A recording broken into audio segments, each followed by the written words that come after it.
Clive, you're back. I am. And with glad tidings for once. Hugo Kupka is no more. Well, I'll be. All of our comrades who lost their lives back at Sid's place be smiling down at you right now.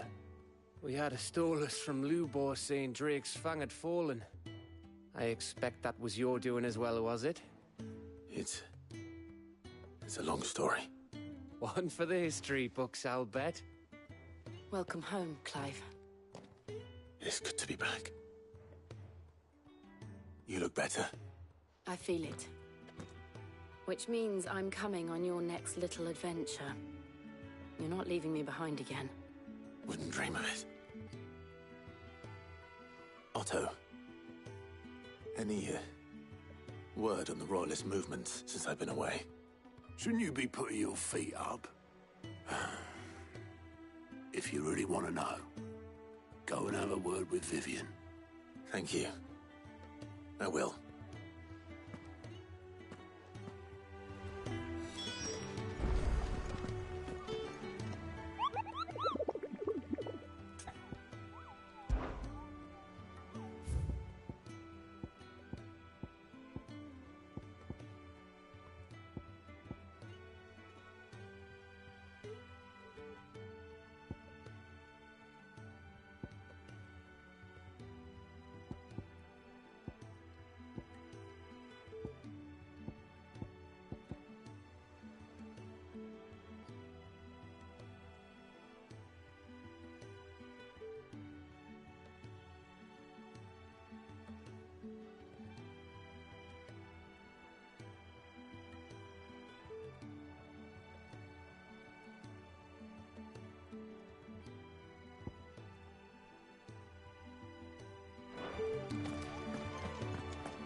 What became of Kupka? Why haven't we heard anything?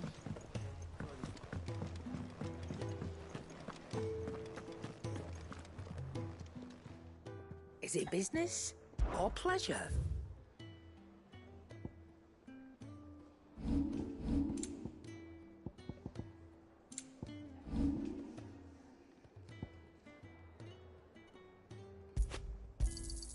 I'll be thankful you got that much. I reckon I can find a buyer.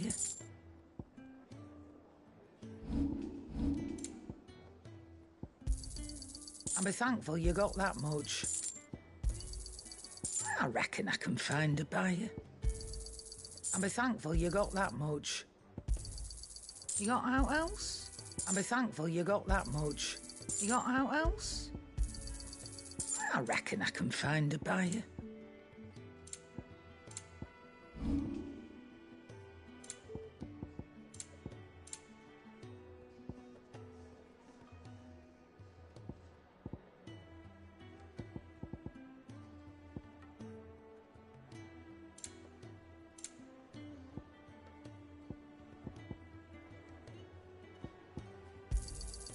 It'd better all be here. You'll not find a better price than that. Finished, are you? What do you need? I'm saying for you, dear.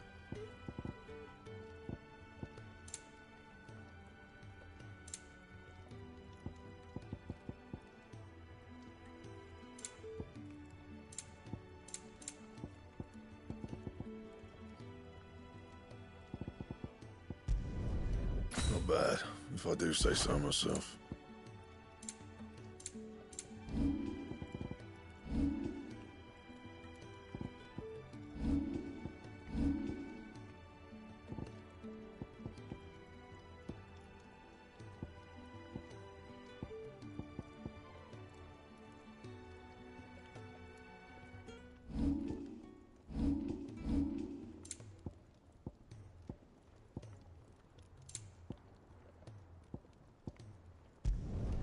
You can thank me later. And?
Come on. Run like the wind.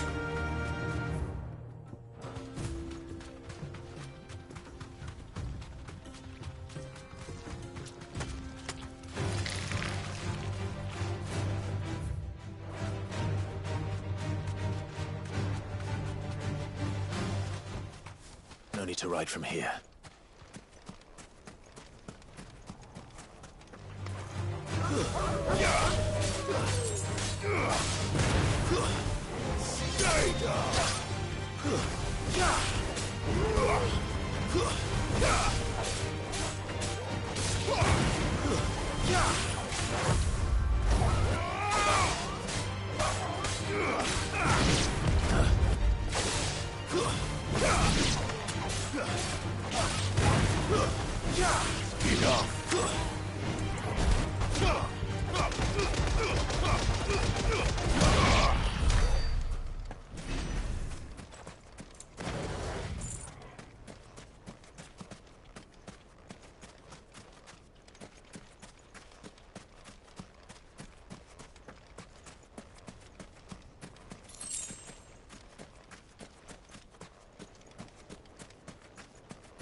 Fly, Ambrosia.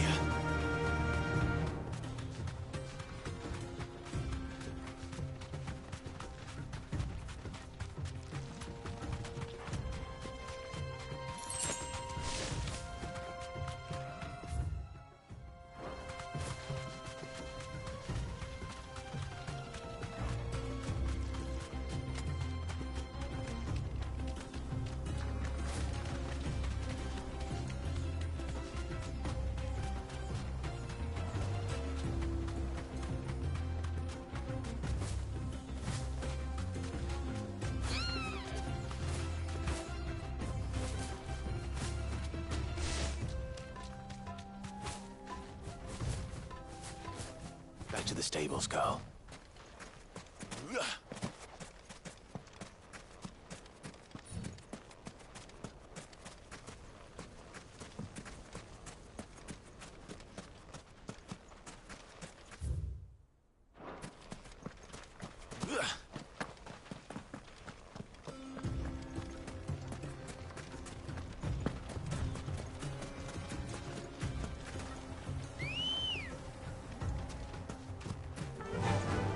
Faster!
Safe. Too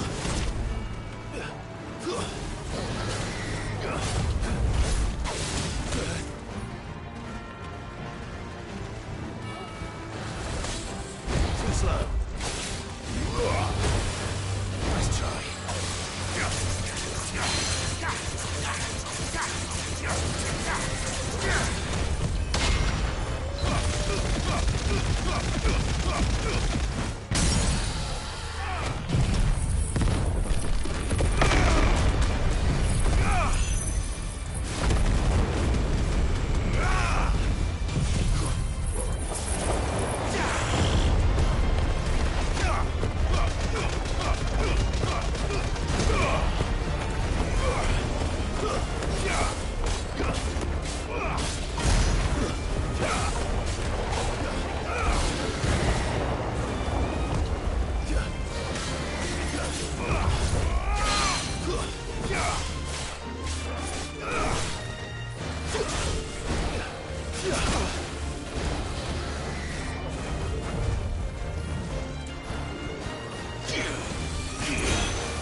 same as the one back at the hideaway.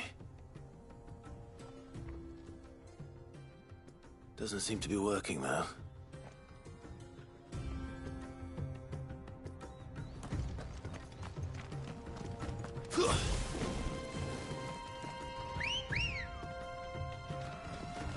Good girl.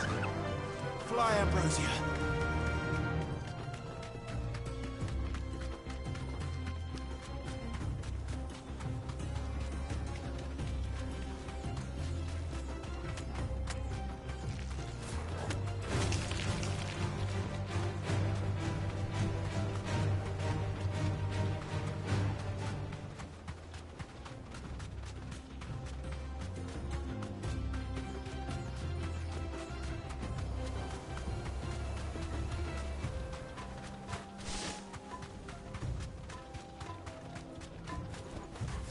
Thanks, Gal.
Clive.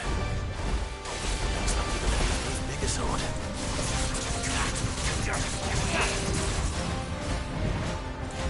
Fire and flame!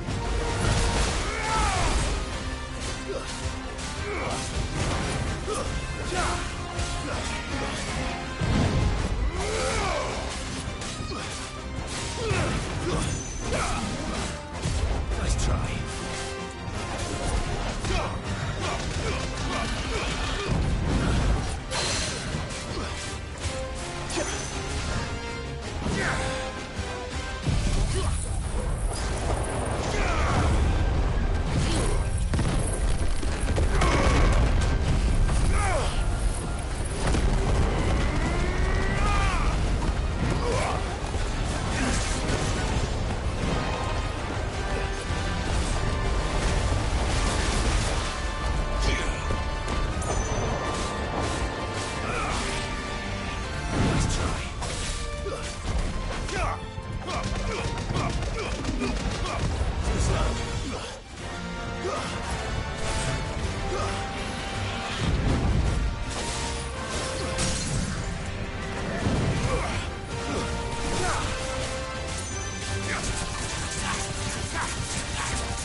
stayed in its shell.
Just the one of you, eh?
Time to fight.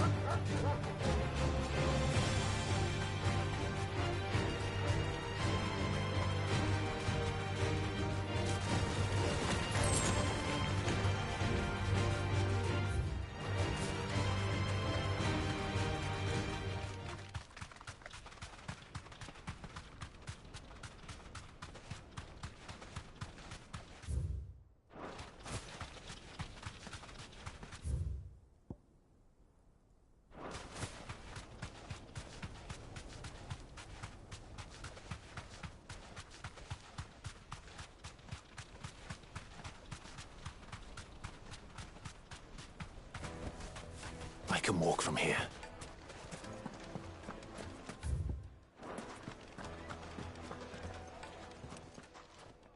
I hear you've been busy.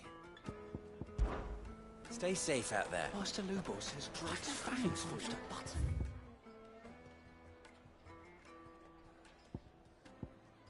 Does that mean the furnace is going to stop working? Maybe.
This won't be easy.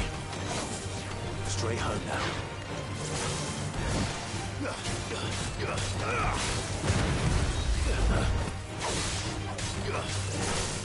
Nice try.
Nice try.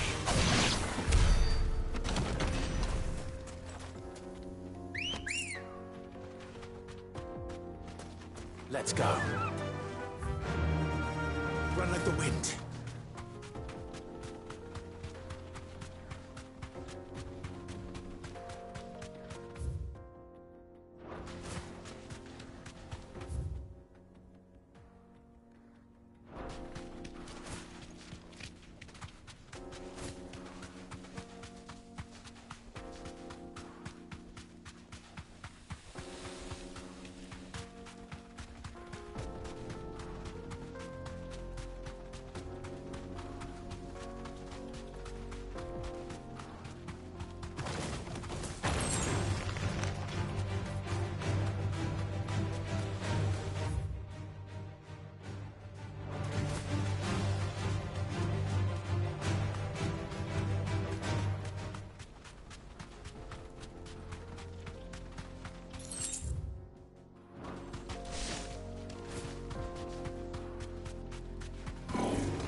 Come on. Faster!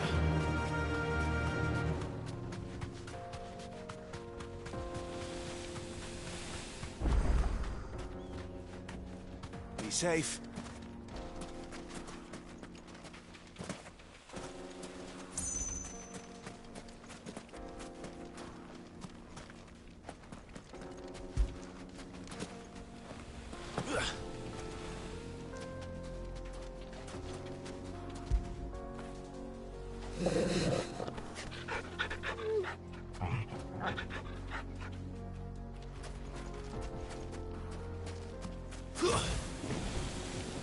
Ambrosia won't help me here.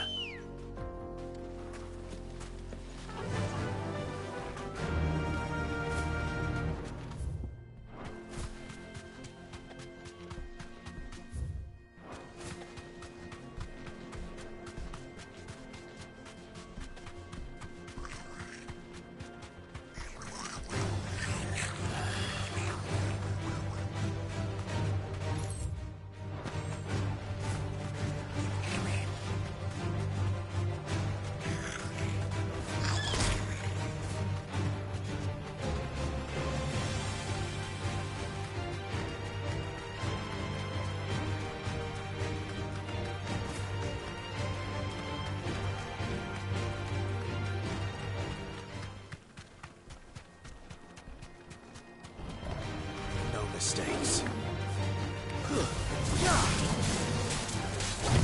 Too slow.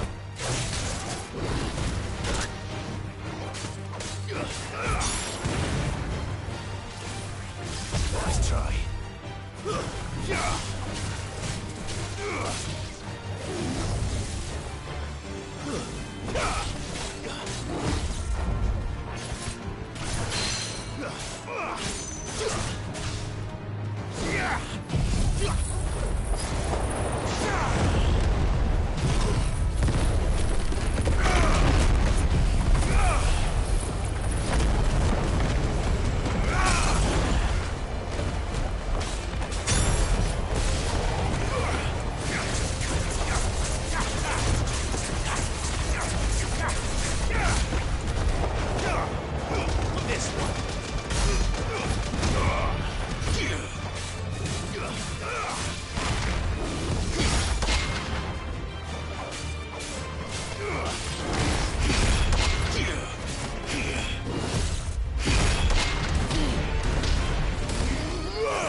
Get him!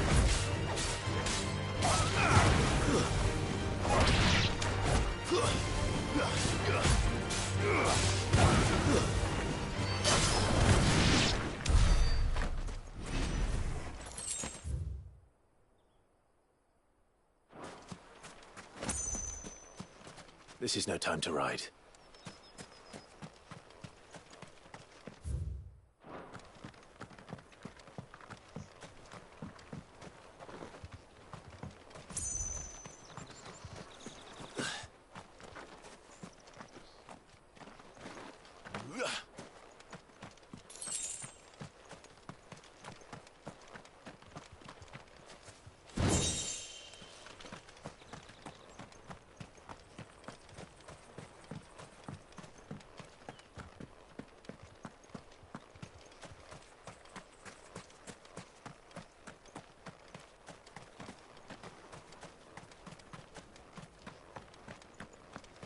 This must have been a fishing village.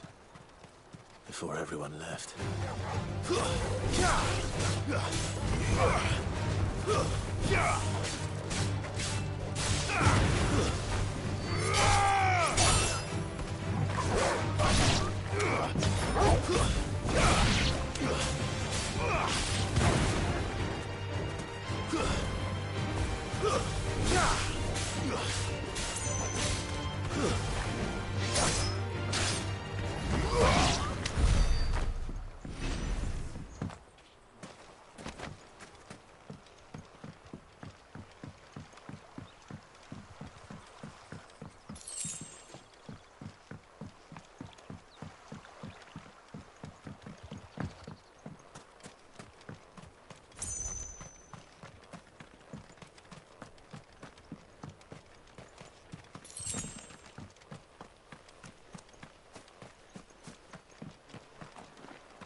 Farewell.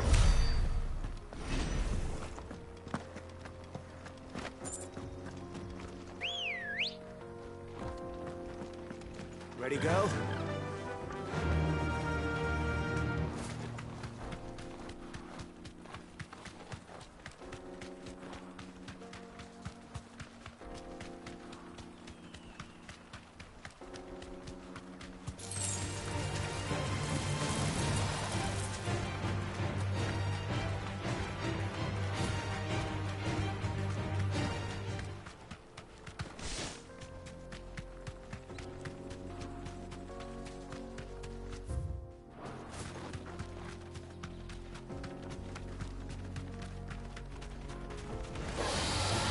Back.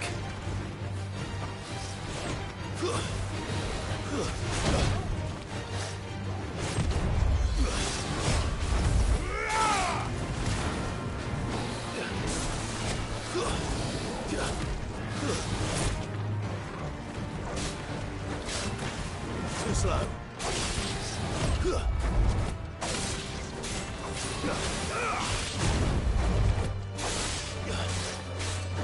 Nice try.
Nice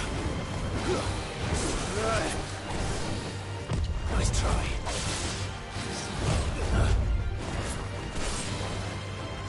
Nice try.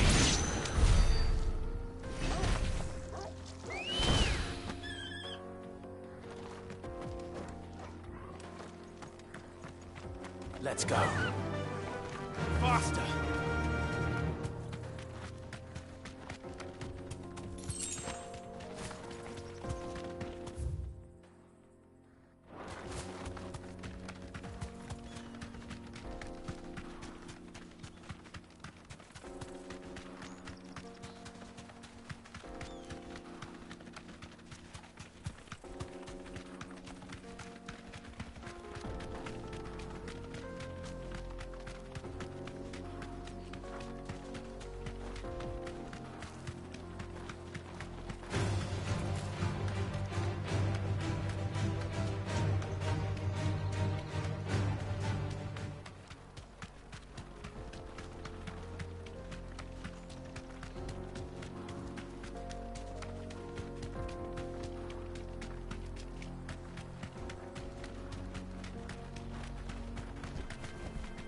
No need to ride from here.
Come on.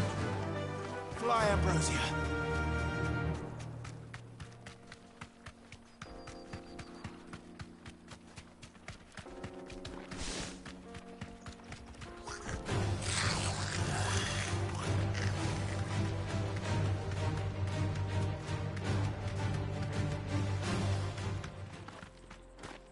Be safe.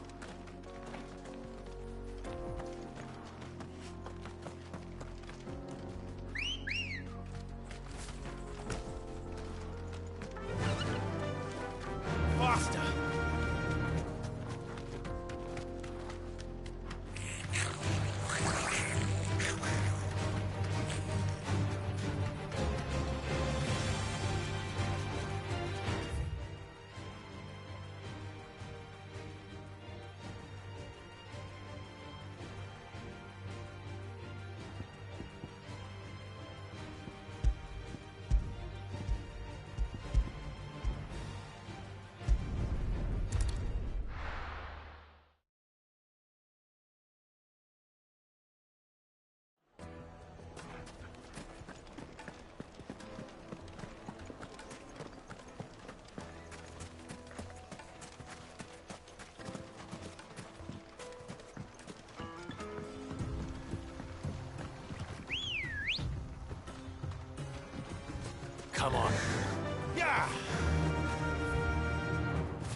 a sniff, good sir? Fresh bread, warm from the oven. Oh, well then. Made from the stoutest stoneware.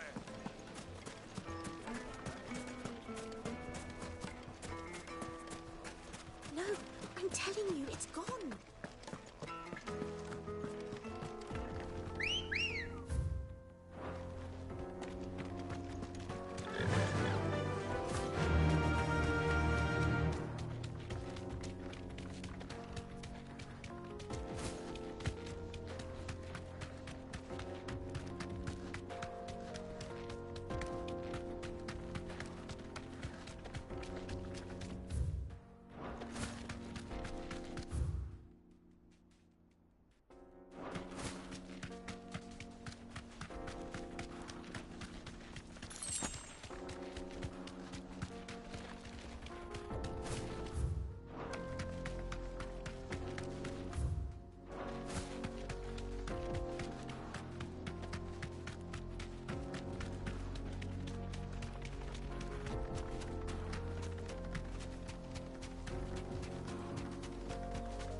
This might take a while.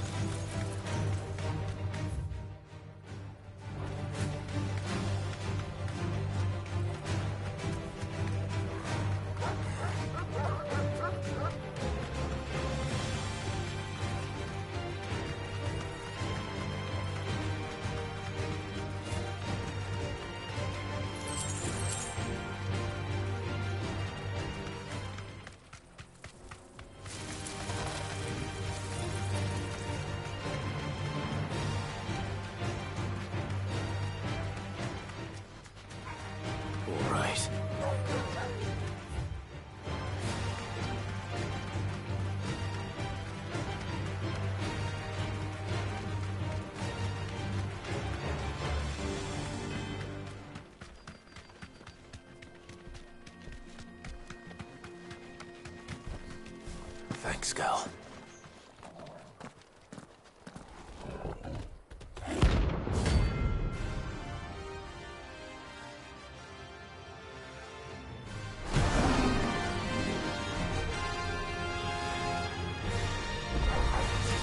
Playtime for the pack, is it? Let me introduce you to mine.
And then there was one.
That wasn't too bad, was it, Torgal?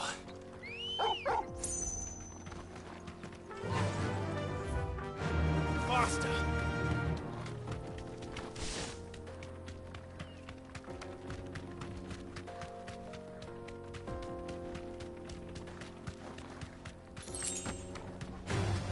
Time to fight.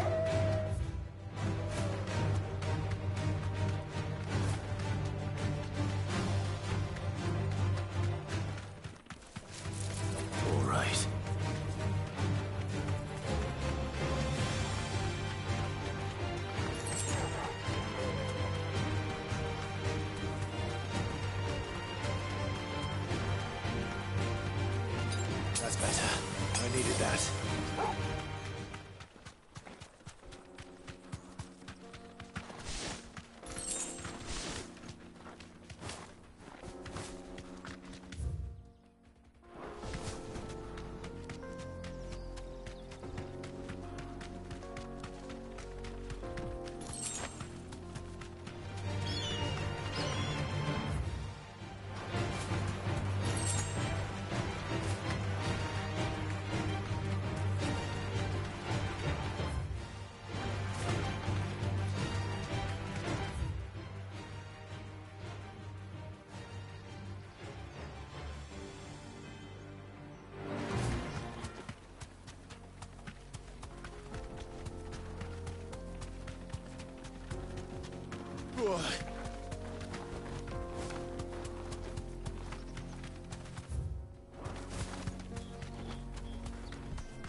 mistakes.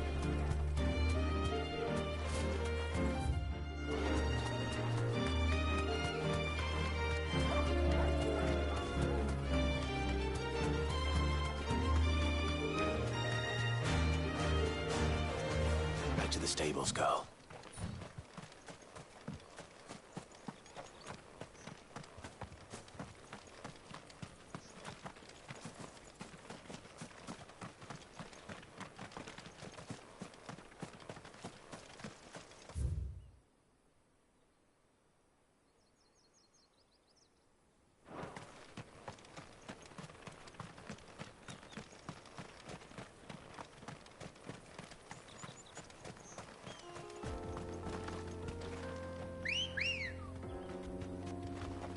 Come on.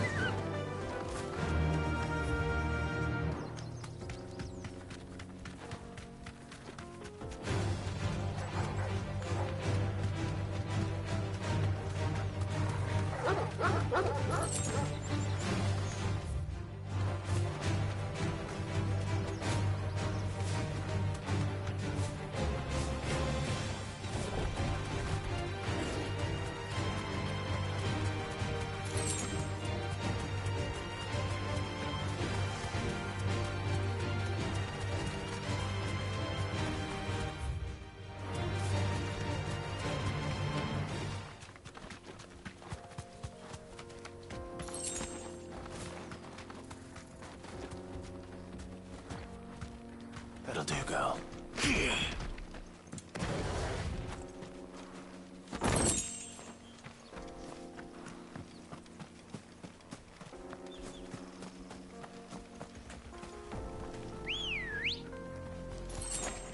Good girl.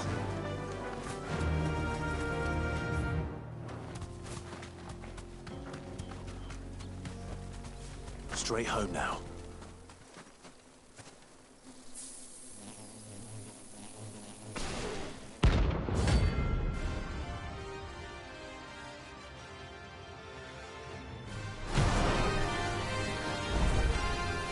They don't look happy.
Peace at last.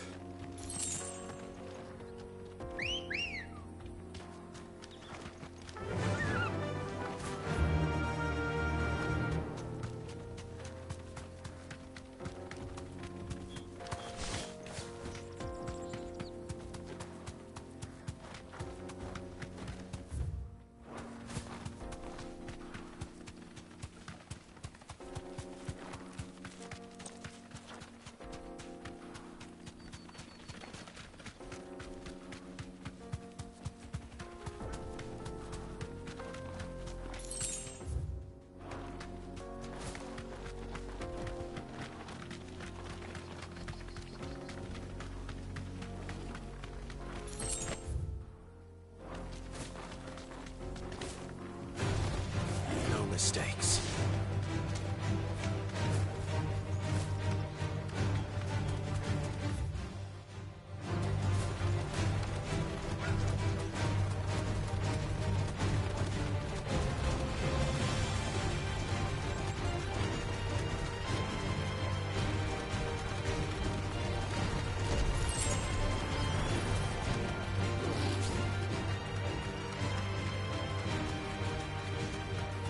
Back to the stables go.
Safe.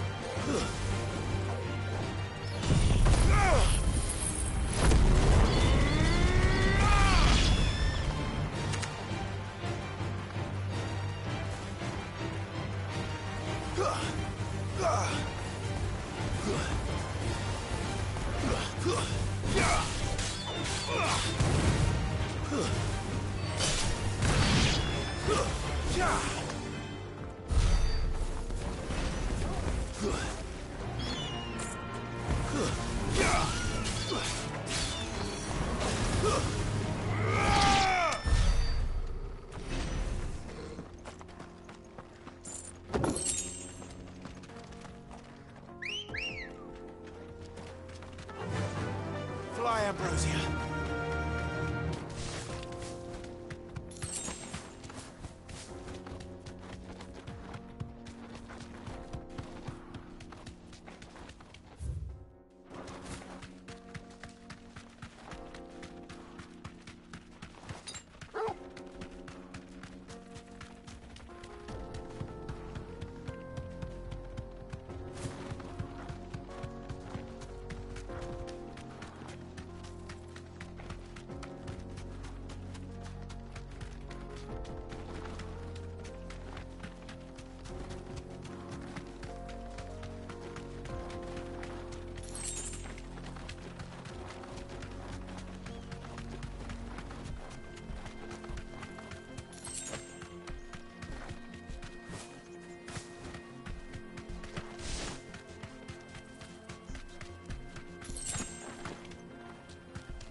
Straight home now.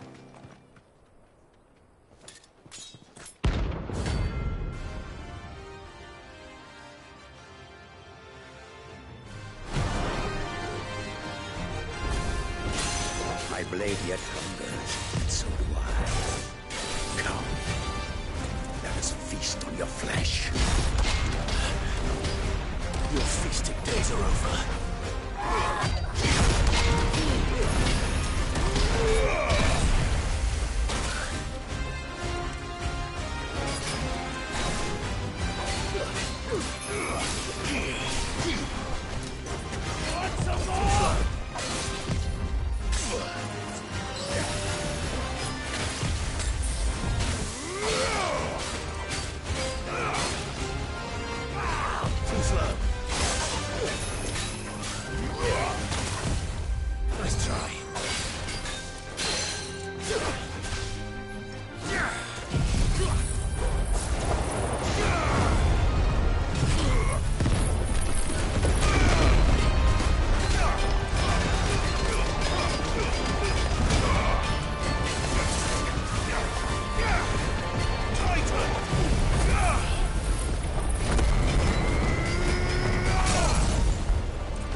Those who kill for sport deserve no better.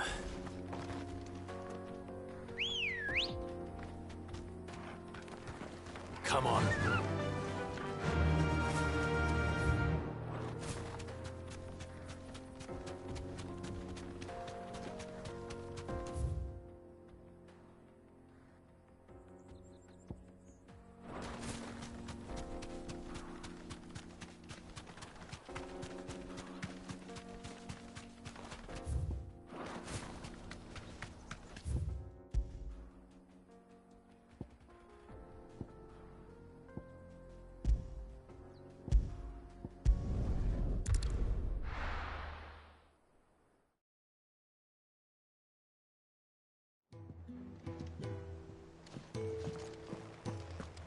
became of Kupka?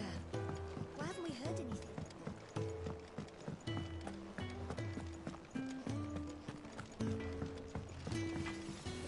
What do you need? So, what'll it be?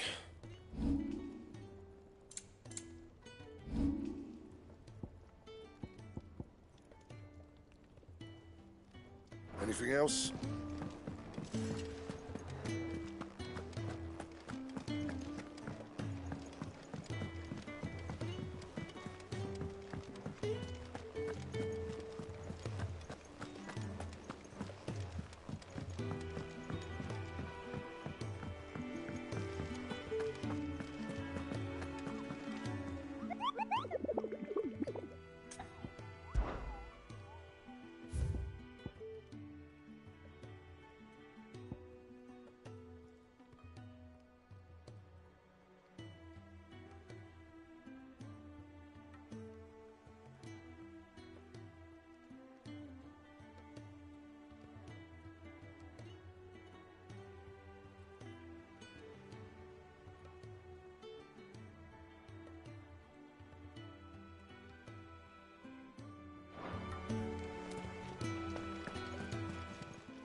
Welcome to the Patron's Whisper.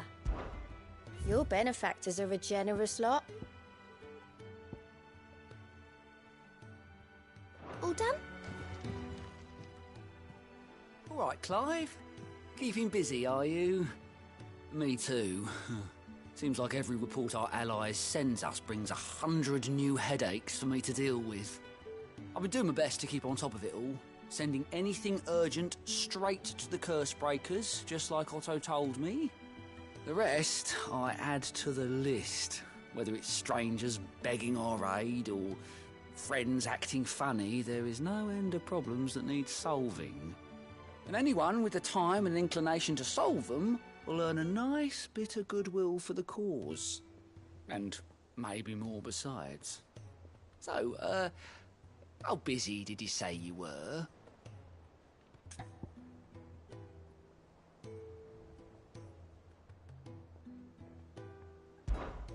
Here you go.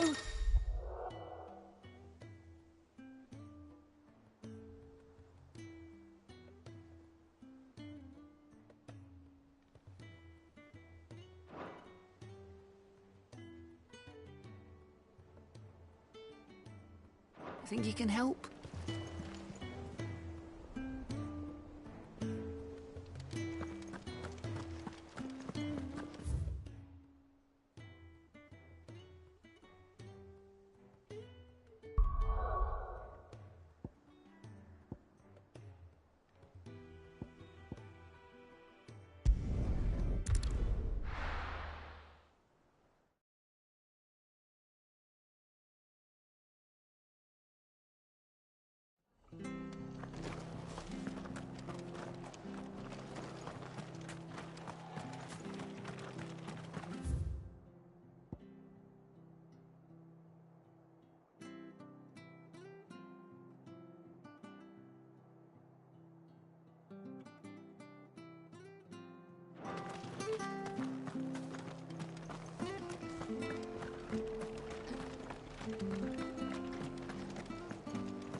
Faster!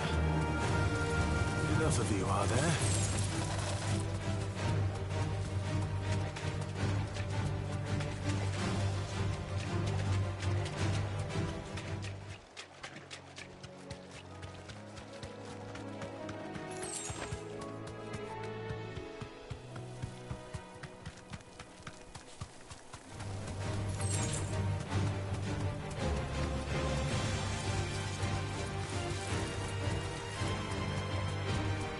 Throw your weapons down if you want to live.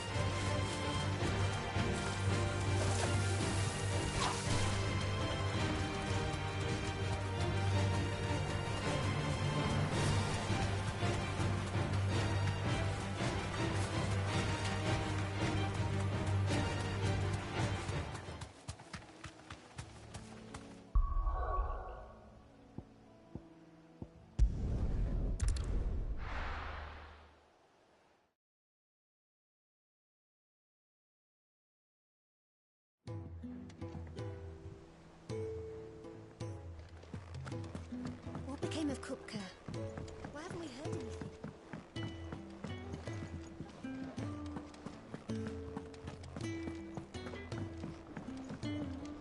Back, are ya? So, will it be?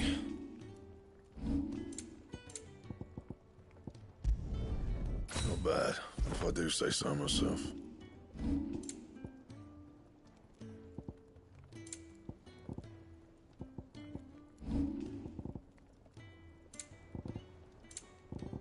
That it?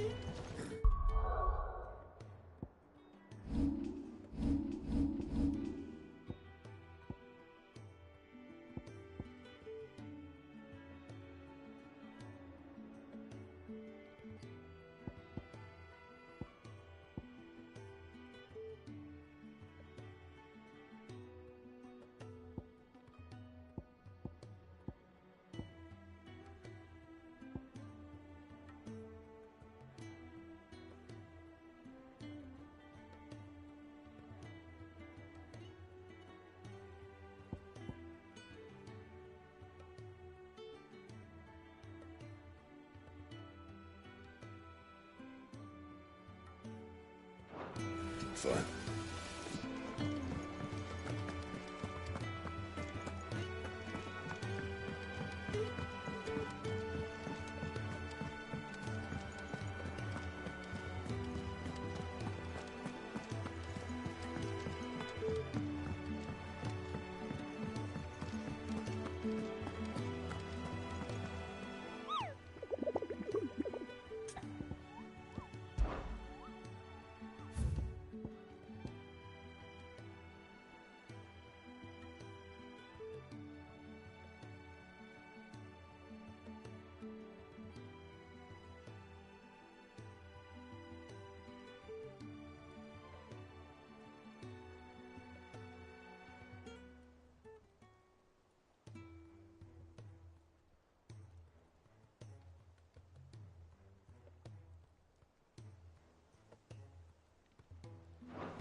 Ready, go? Run like the wind.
No need to ride from here.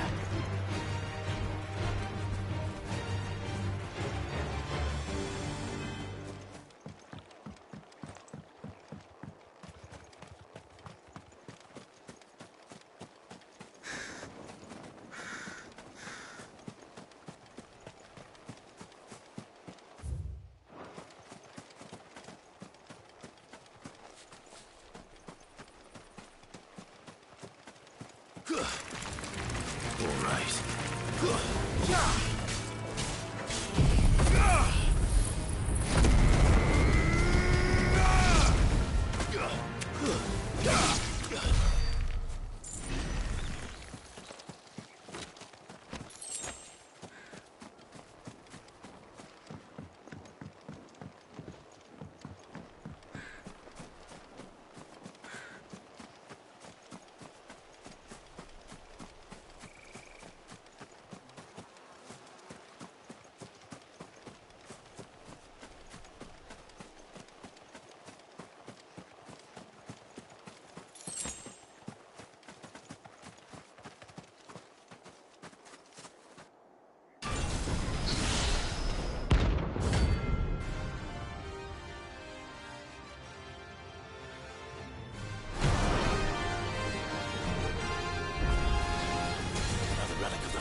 Seems this one has a little more life left in it. All right then.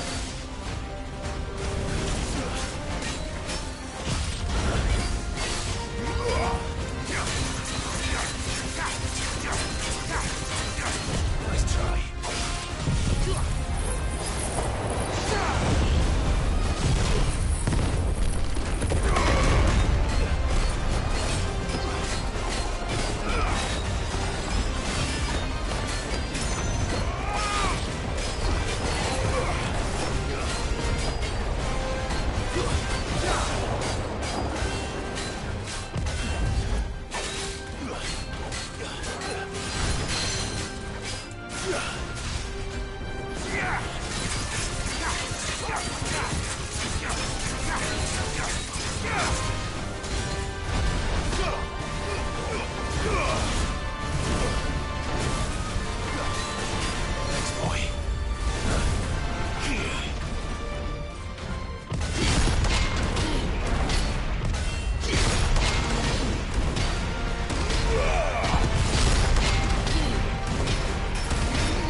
Back to sleep with you.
The conquering hero returns. And with hardly a scratch on him. I may have picked up one or two. Well, the fact that you came straight to me instead of visiting our resident physiker suggests that you picked up something more important. A scent. The scent of Waludas. The very same. But whatever plans Kupka was hatching with the Royalists, he took them to his grave. As did his men. Slaughtered by the orcs who'd taken over the Fang. Orcs, Vivian. I've never seen such creatures in Storm before. The Waludas must have ferried them over from Ash, but why? Why work to rescue Kupka only to invade his home, the mother crystal of an allied nation, and let both fall? It makes no sense. Do you know the tale of the blind men and the Adamantus? One can often be led astray by focusing too closely on individual details. One must instead see the bigger picture. And what bigger picture is there than my map?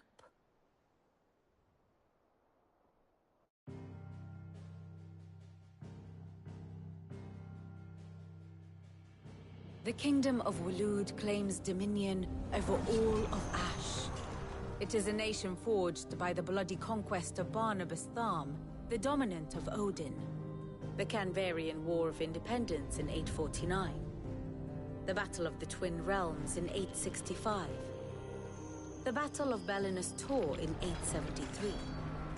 Wheresoever his armies fought, Odin was found where the fighting was fiercest. But of late, the warrior king appears to have laid his sword to rest. Battle rages for control of the crystalline dominion. Yet Tharm sends not a single ship in support of his Dhalmekian allies. Meanwhile, the Blight ravages great swathes of Ash.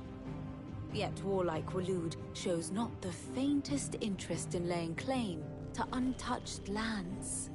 So why go to the trouble of sending an army of orcs into the heart of Drake's Fang, only to make no attempt to claim the Mother Crystal for Waloed? It can hardly be for lack of men. Tharm's armies rival any in the Twins. No. We have not seen the last of the Waloed standard.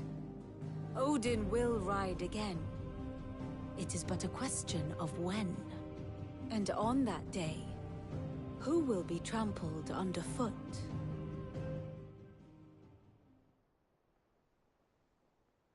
In summary, I know not to what end the Royalist betrayed Kupka.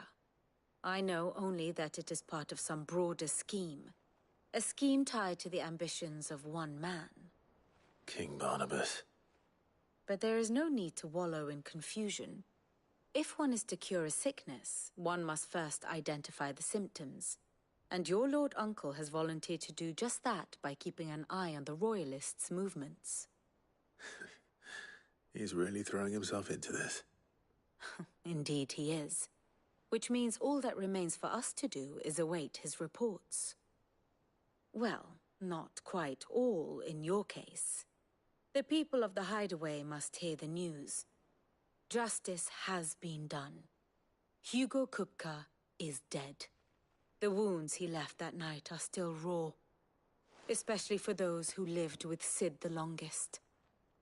Tell them that those wounds might finally begin to heal. Consider it the price of today's instruction.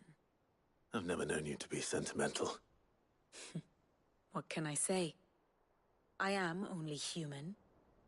And we are, all of us, sentimental animals at heart. I suppose we are. Very well. I'll go and spread the word.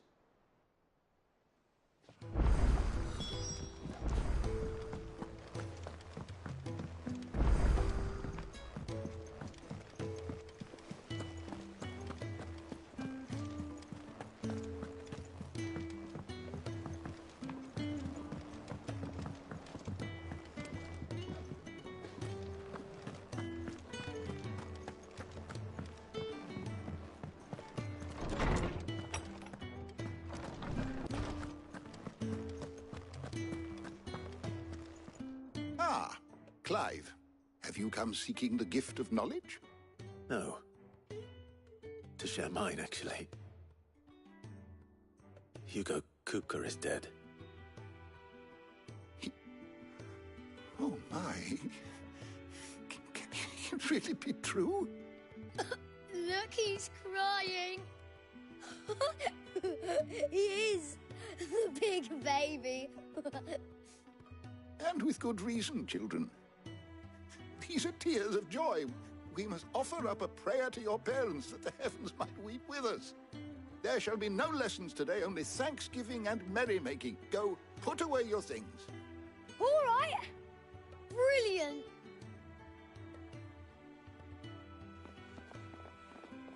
Finally, a new dawn has broken. It has.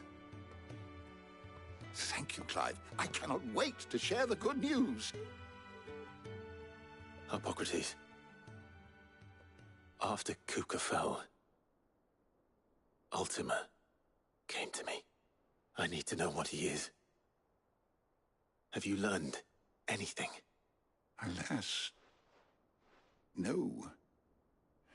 and not for want of trying. I have scoured nigh every historical tome in our collection and found nothing. Not even the sort of conspicuous absence that might suggest a concealment of fact. One is almost tempted to conclude that such a creature never existed. But I saw him. With my own eyes. I don't doubt that you did. Alas, it seems you are the only one who has. To others, he reveals naught. We see only that which he leaves in his wake, like some terrible force of nature beyond the ken of mortal man. A bringer of death. Whether the Ultima you met with was the being itself, or merely another projection of its power, I know not. But until I do, my investigations shall continue. Thank you. It means a lot.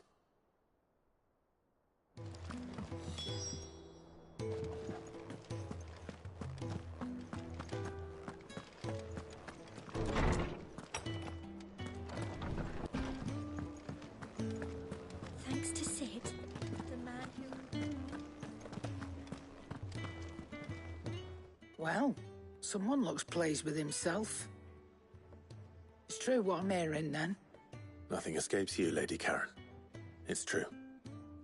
Kupka is dead. No more looking over our shoulders, then. Good. I'm starting to get a crick in my neck. Don't let it go to your head, though.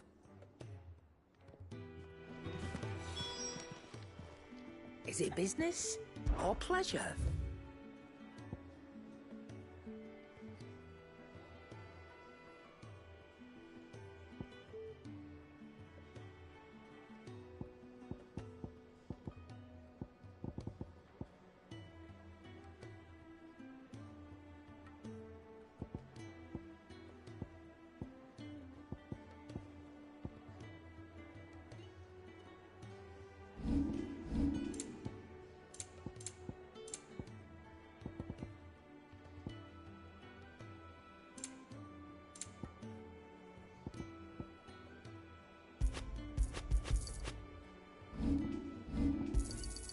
It'd better all be here.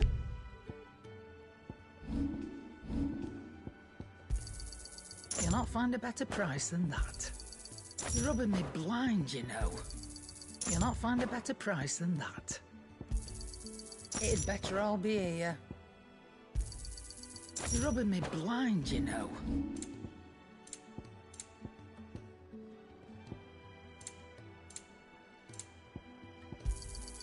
It'd better all be here. You'll not find a better price than that. It'd better all be here. You'll not find a better price than that. You're rubbing me blind, you know.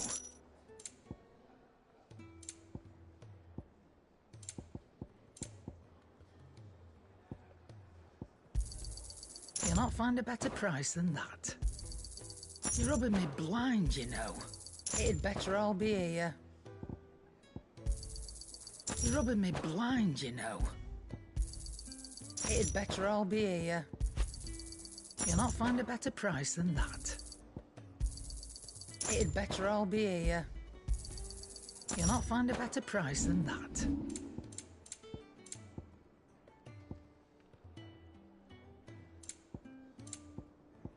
Finished, are you? Blackthorn, do you have a moment? What is it? I'm busy. I wanted to tell you that Hugo Kupka is dead.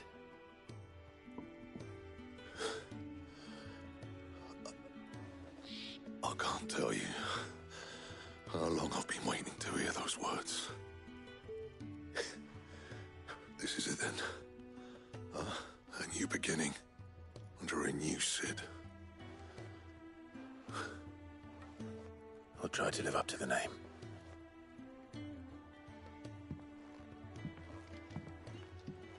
Right. Let's see if Otto has anything else for me. Back, are ya? Not saying for you, do you?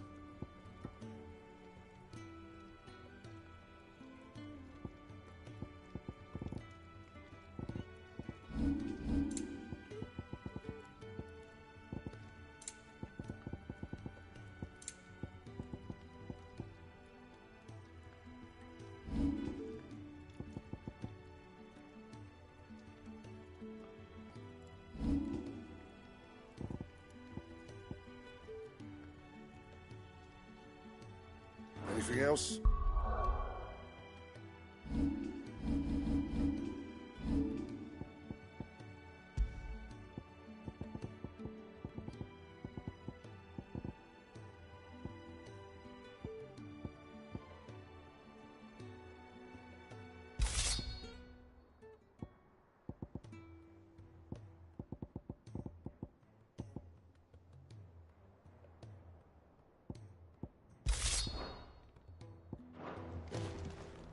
Clive? What do you want?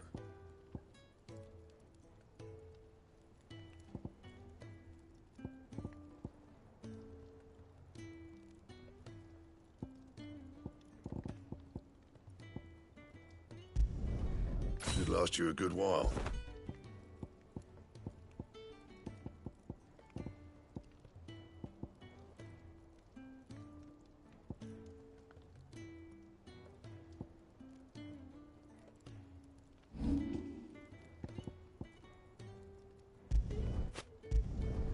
You can thank me later.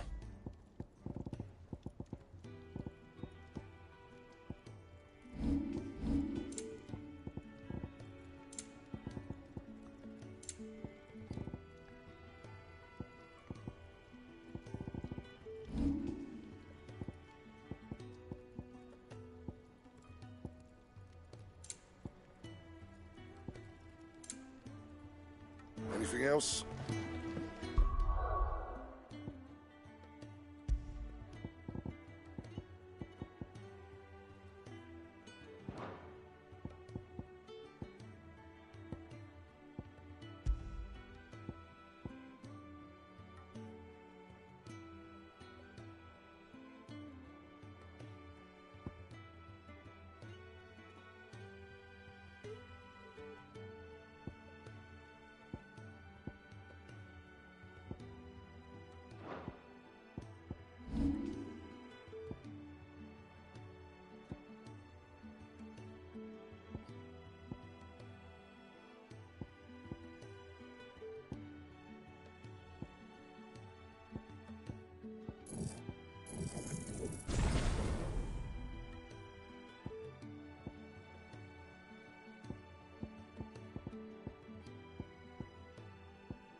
Crack the crystal too?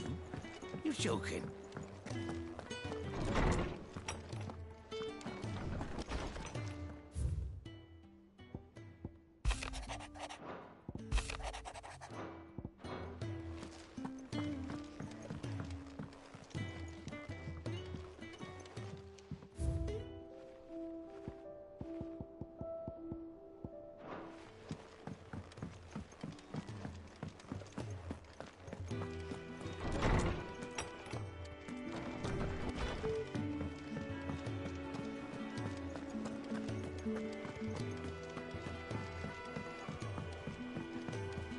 I'm telling you, it's true.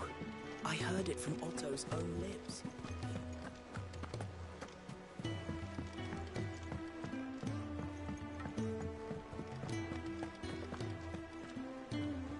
You barely sat down since you came home. Vivian got you running errands or something? Just spreading the word.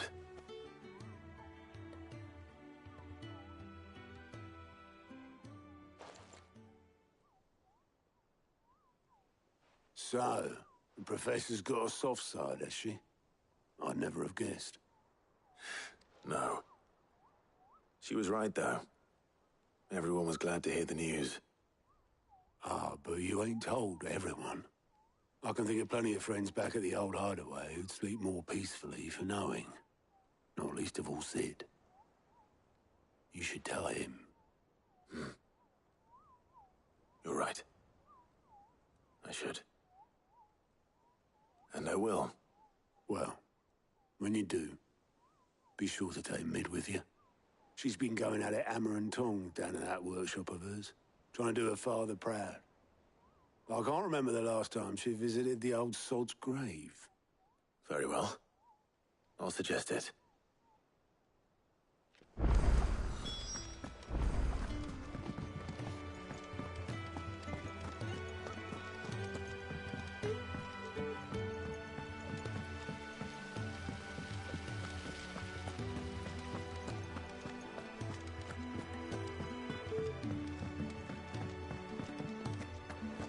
I think Mid might need some help.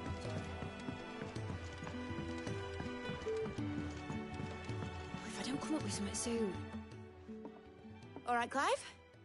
What do you want? I'm going to visit Sid, and I thought you might like to come with me. Sorry, I'm too busy for all that right now.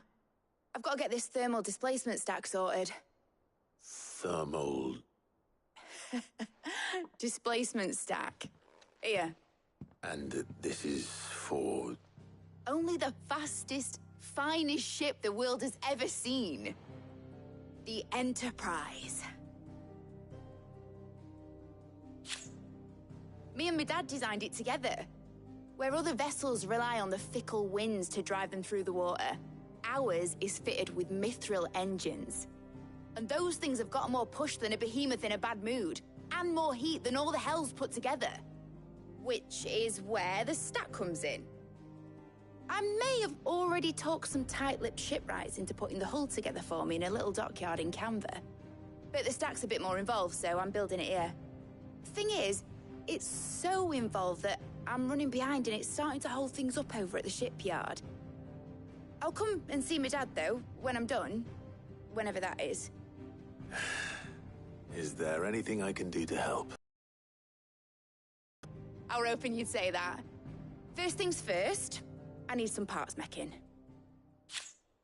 The stack will be made up of 3 major components. There's the plating, here, that channels hot vapors away from the engine. The helm over the top, that disperses all that heat into the air. And the shielding around the sides. That stops the rest of the ship from going up in flames. A full suit of armor, then? Probably best to take it one piece at a time. Then you'll need to start with the plating. Everything else fits onto it. I've got the designs and the list of materials here. Show these to Blackthorn. He'll know what to do. I can't make head nor tail of them. Luckily, you don't need to.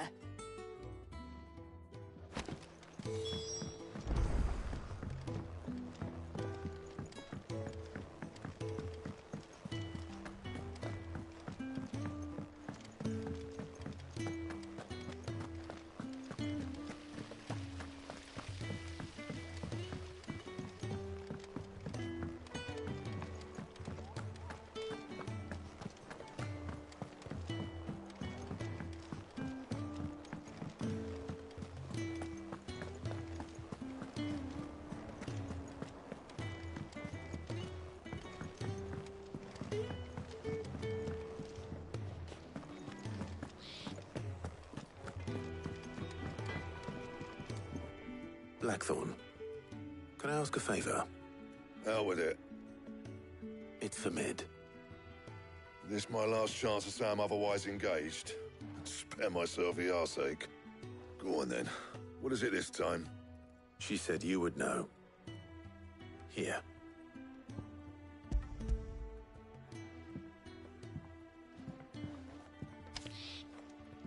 Krieger's teats. Well, I don't know what the hell you'd want this for, but I can make it. Won't be easy, though. And I'll need help. Get Gavin-Otto in here, will you? All right.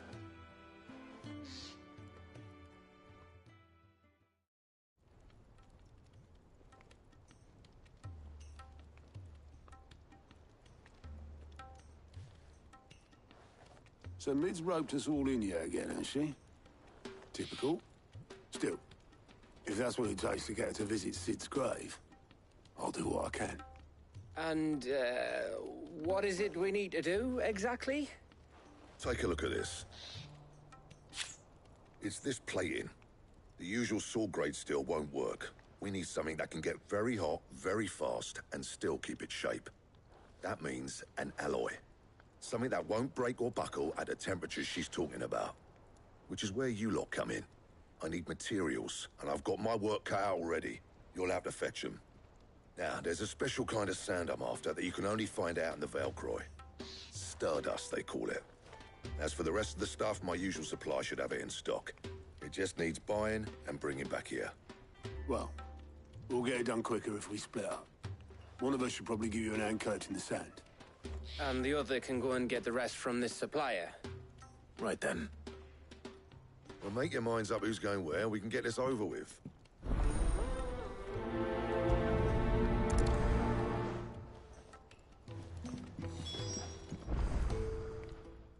You going after the Stardust then, are you? Which one of these two lucky souls is going with you?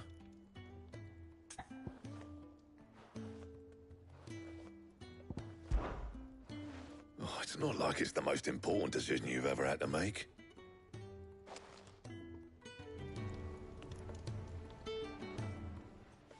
You going after the Stardust then, are you? Which one of these two lucky souls is going with you?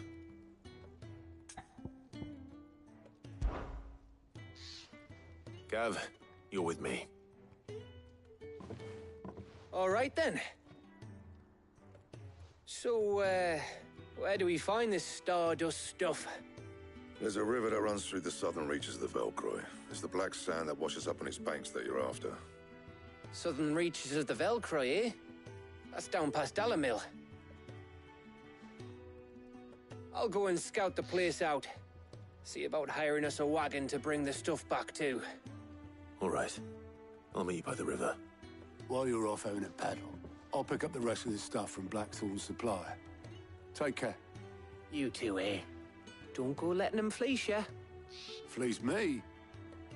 I'd like to see him try. In your own time.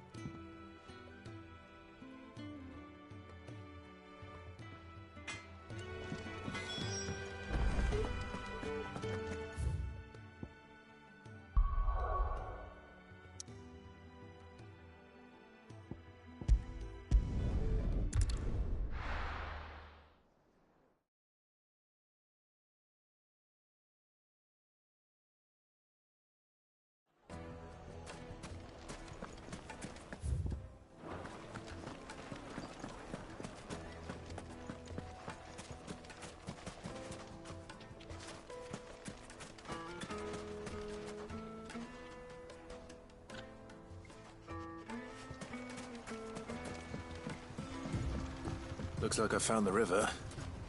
Now, where's Gav?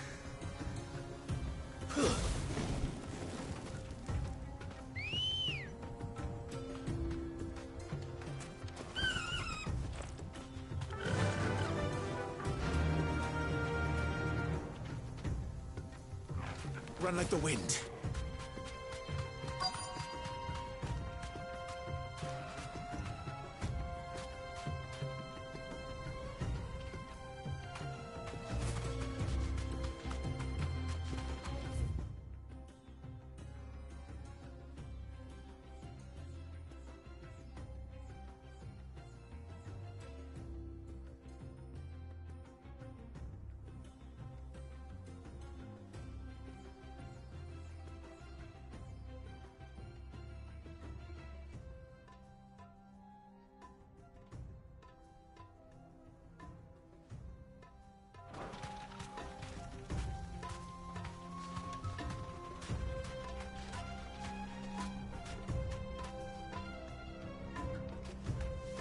Thanks, Gal. Sorry to keep you, Gav. Better late than never. I've had a quick scout about, and I reckon round here's our best bet if we want to grab as much of this Stardust stuff as we can. Don't know what Blackthorn's planning to do with it, though. I asked over in Dalamil, and they seem to think it was worthless. But if Stardust is what Blackthorn wants, Stardust is what he'll get. There's plenty of this stuff lying about, just begging to be bagged. Then let's get bagging, shall we? We shall. Race ya.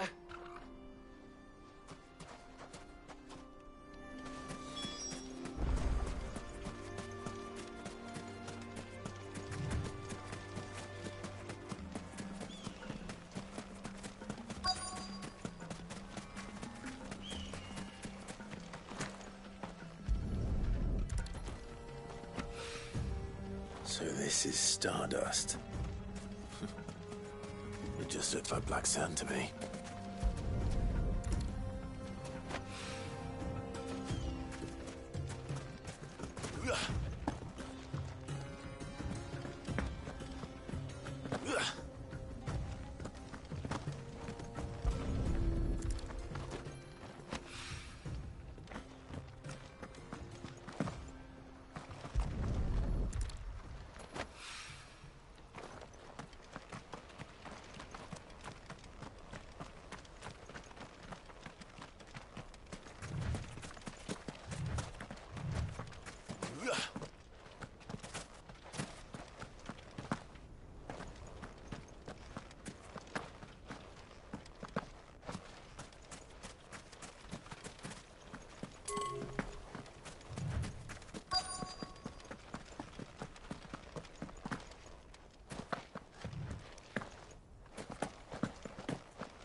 That should be enough for now. Let's see how Gav's getting on.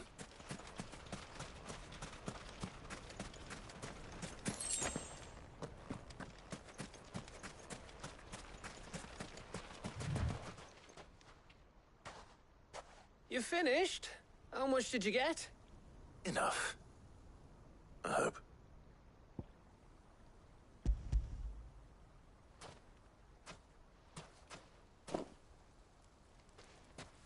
Oh, you win. That might even be enough for old Blackthorn.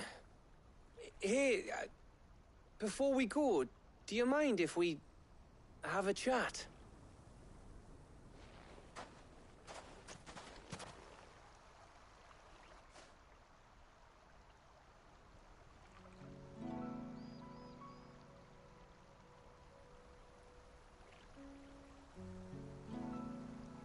Feels like ages since we had the chance to talk. You know, man to man like. It does, doesn't it? Back when you first took Sid's name, we were talking all the time. Working out what to do in that. There was a lot to work out. And there still is. Those shoulders of yours starting to feel the strain. Hardly ever see you around the hideaway nowadays. Always on some errand or other. You can take a day off, you know. Says the man who spends most of his time behind enemy lines. Only 'cause you keep sending me there. I know I can count on you, Gav. Likewise.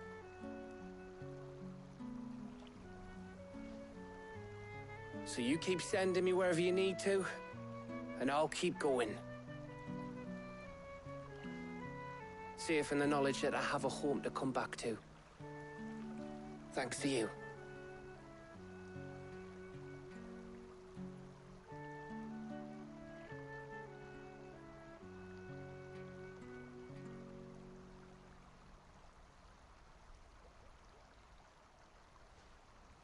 Right. That's enough soppy shite for one day. We'd better get this lot back to Blackthorn before he slings his hammer at someone. You go on ahead. And try to get some rest once you're there. Oh, I plan to. Believe you me. After Blackthorn gets what he needs, of course.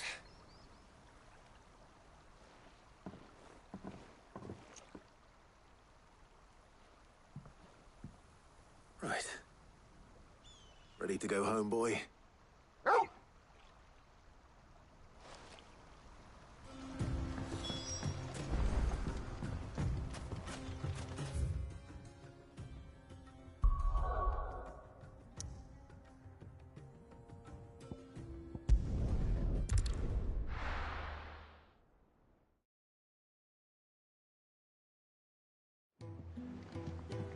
Let's hope this is all Blackthorn needs.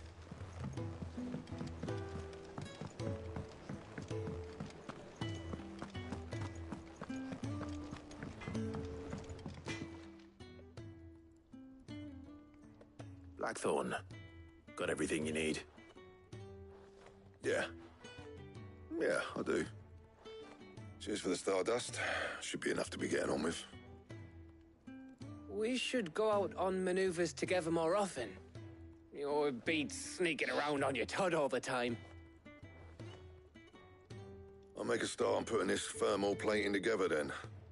It will take some time, mind. So if you've got other things to be getting on with, I could do without you breathing down my neck. Thank you, Blackthorn. I'll let Mid know construction's underway.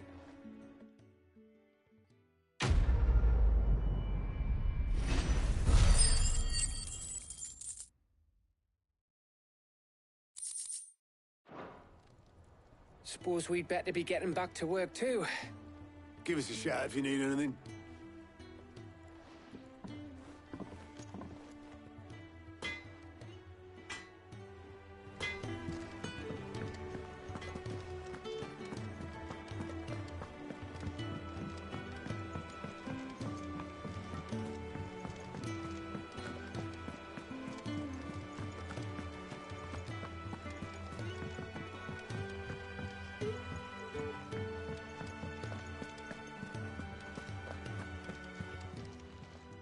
Clive! Quick look.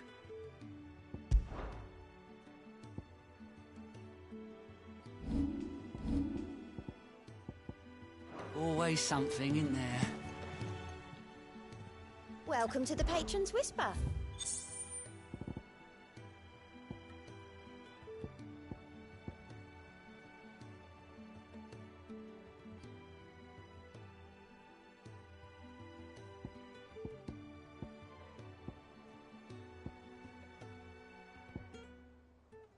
All done?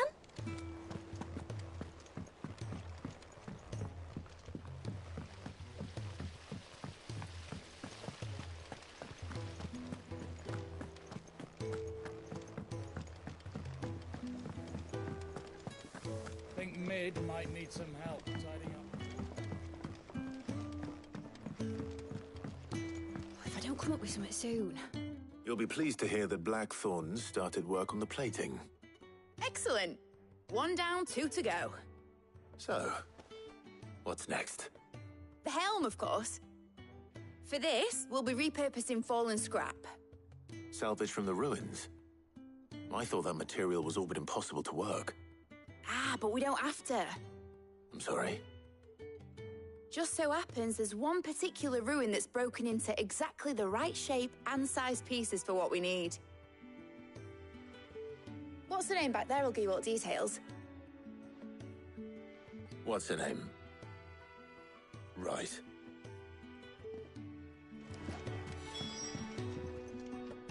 Oh, Sid, is this about the helm? Yes. Mid said I should speak with you. I'll show you the plans then. Here you see the mithril engine, in which mithril is burned to generate heat. That heat is then harnessed to produce motive force. Excess heat is dealt with by means of the thermal displacement stack, which disperses it into the surrounding air. Now, were we to rely on thermal plating alone to achieve this effect, the rate of excess heat buildup would far exceed the displacement coefficient of the plating. In other words, the reactor would overheat and eventually explode. This is where the helm comes in. It connects to the plating, you see, and serves as a sort of thermal sink to absorb all that excess energy. Our experiments have shown that fallen ceramics are remarkably thermophilic. They can withstand and absorb levels of heat far above anything we are able to make today. And not only that, they're also waterproof and immune to rust, making them the perfect material for our protective hood. Why, if sea or rainwater were to enter the reactor proper, it would vaporize instantly. The forces produced would tear the ship from stern to... You can stop there. I understand. Mid said we might be able to use parts of a fallen ruin. Where would I find it? Ah, yes. It's in Lorbert's Pass, near Lostwing. The thing is, well, I probably should have arranged to have the pieces we need brought here sooner. You see, a certain unwanted visitor has taken up residence there. It's no longer a matter of just walking in and taking them. It's, going to be considerably more dangerous than that. I see. Then I suppose I'd better deal with this unwanted visitor for you. Would that help? Oh, very much. Thank you, Sid. I'll gather my team and head there right away. We'll meet you outside the ruins.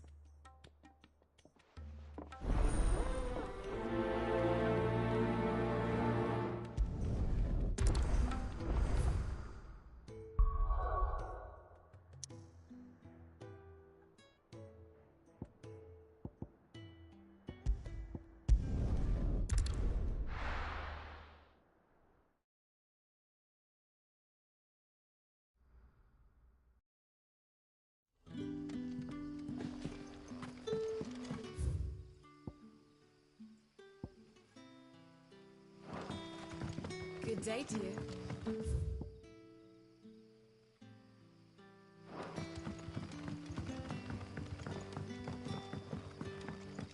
The crystals we get to the table. We haven't much, but you're free to look.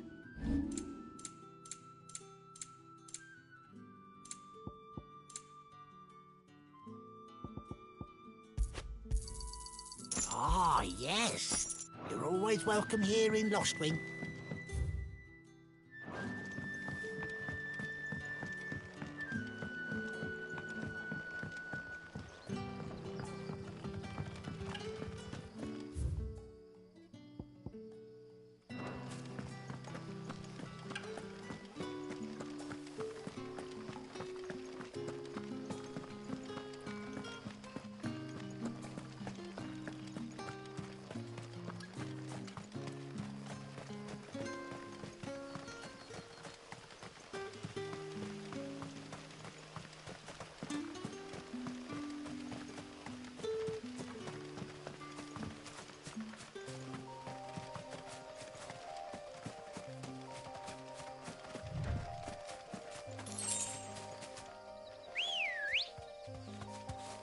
Come on. Run like the wind.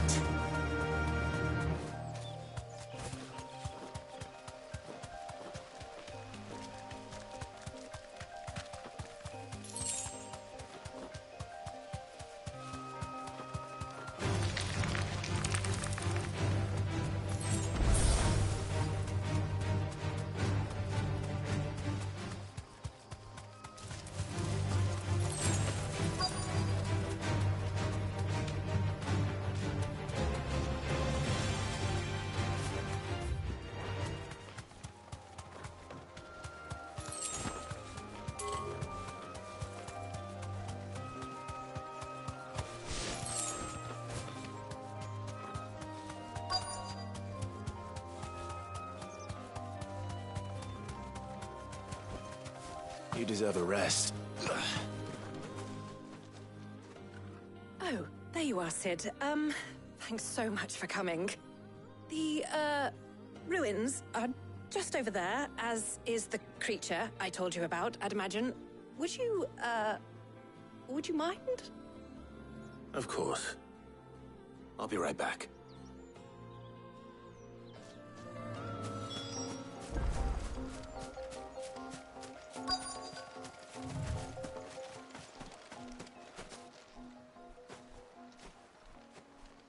Anybody home?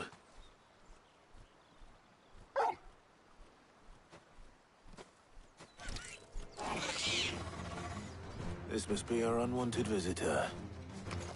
Time to go.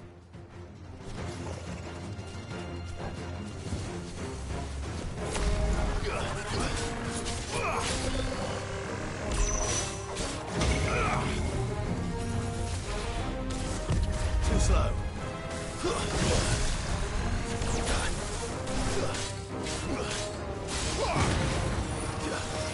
Nice try.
The things I do for you, Mid.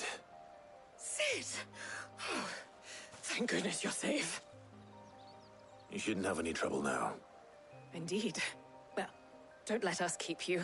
We'll, see that everything is transported safely back to the hideaway. All right. I'll let Mid know you're on your way.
I think Mid might need some help.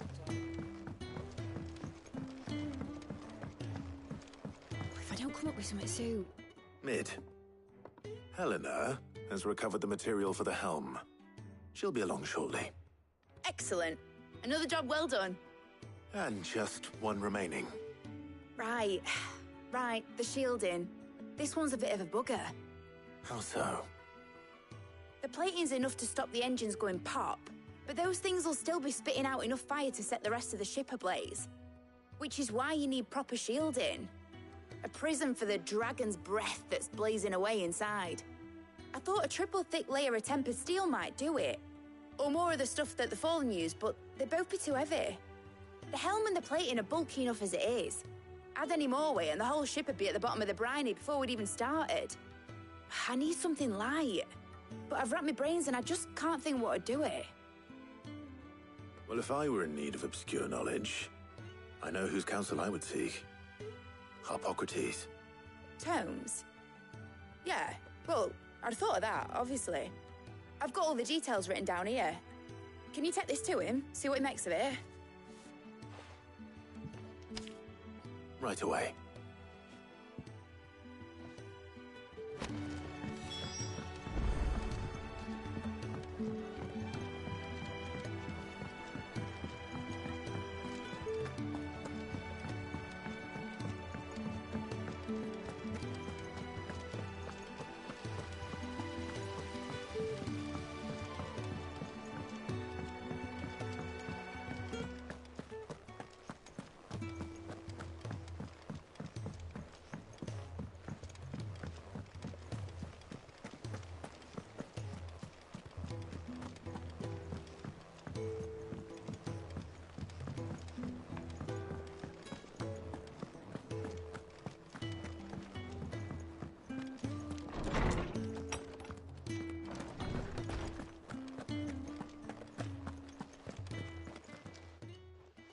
Harpocrates, do you have a moment? For you, Clive, always. Well, actually, it's for mid this time. Could you take a look at this?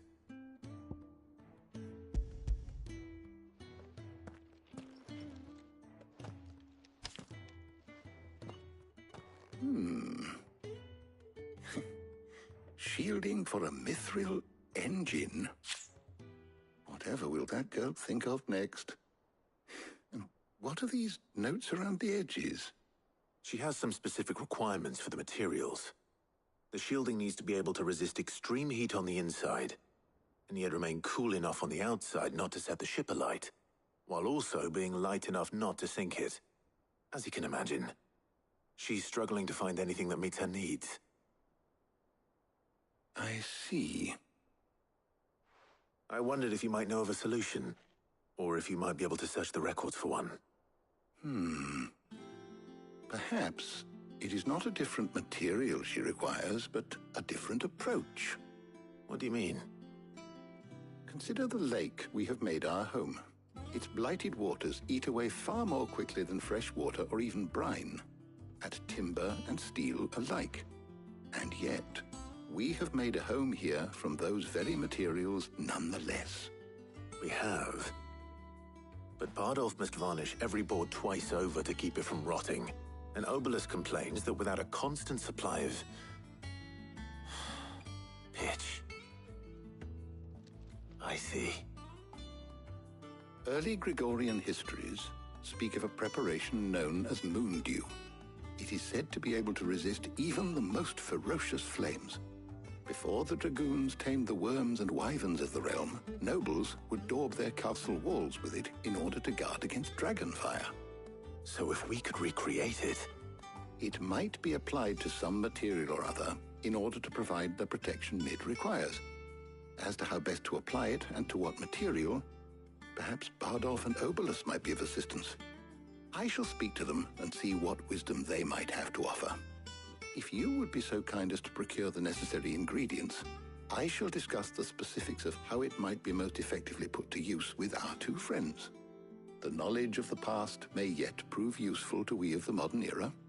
Thank you, Harpocrates. And since you're asking others to help you, perhaps I should too.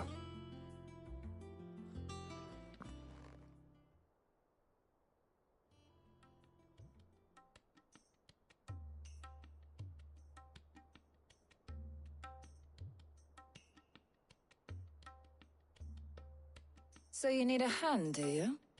We do. I'll be heading to market for the ingredients we need. I could do with some help. And some company, too. The other can assist me in researching how best to prepare the shielding itself. Can we count on your aid? Always. Well, if Jill's game. Thank you. I am sure either of these fine young minds would prove indispensable in my research. I leave the decision as to who will go with whom in your capable hands, Clive.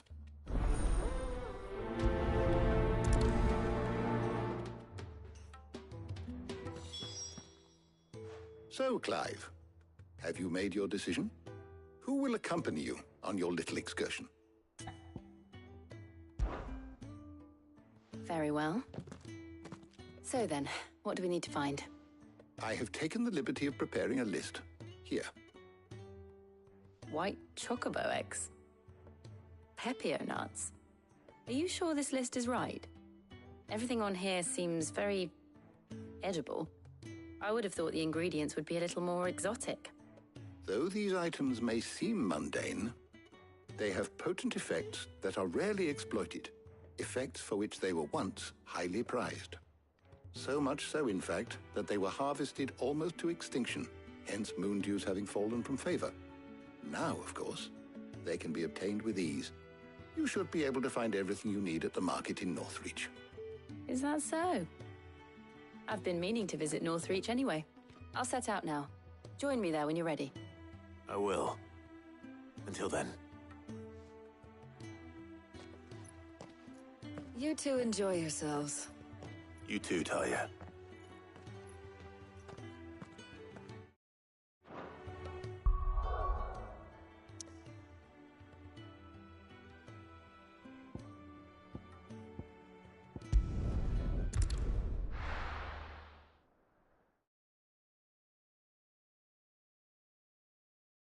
Now, where's Jill?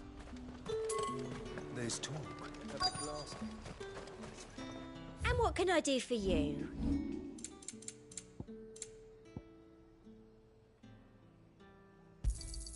An excellent choice. I'll be here if you need me. Keep them pilchards nice and chilled. Are those Pepio nuts? You can never tell. How goes the hunt for ingredients? I've only just started. I'm sure everything we need is somewhere amongst all these stalls, though. Why don't we split up and see? We'll take a couple of ingredients each. All right. What am I looking for? How about you look for the Pepio nuts and some garlic? I'll find the other things we need. We can meet by the gate when we're finished.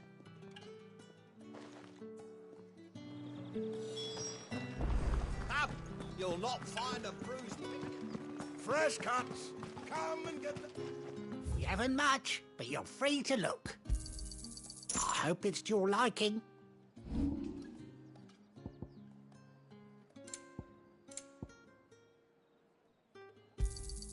Yeah, that'll fetch a good price.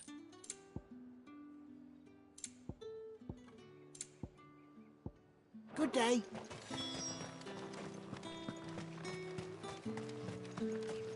How the hell is anyone's... Buy, sell, or be gone. Good riddance. That's everything. Let's see how Jill's getting on.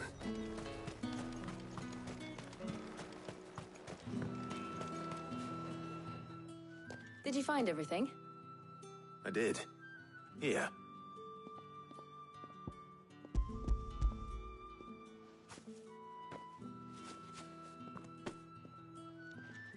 Garlic and Pepio nuts. Perfect. Now all that remains is for Harpocrates to somehow turn all this into what Mid needs to keep her engine cool.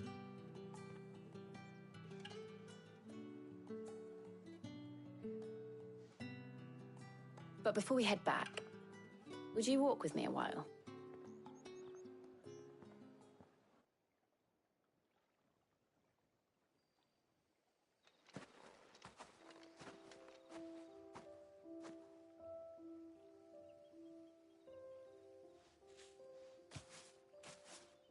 Thank you for asking me to help you today. It makes a nice change. It does. It's good to get away from all the battle and bloodshed for once. Just being here reminds me of when we were children. Do you remember? Walking down Market Street in Rosalith, taking in the sights and smells. How could I forget? What with Torgal's antics. Remember how his nose would prick up at the scent of sausages? He'd go racing away and we'd have to go running after him. We wouldn't catch you now, would we, boy? Was there anything you wanted to buy for yourself while we're here? There was, yes. Well, sort of. Molly in the kitchens told me about a place that sells particularly good pies. Thought you might like to share one with me. I would. Thank you. And I saw some bread.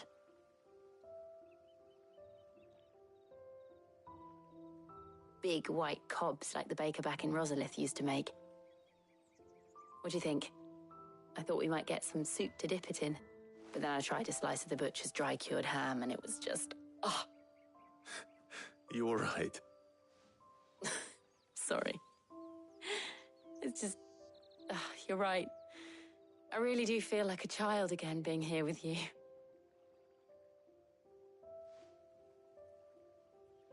Clive. Is it wrong of me to enjoy this? No, Jill. This is how life should be.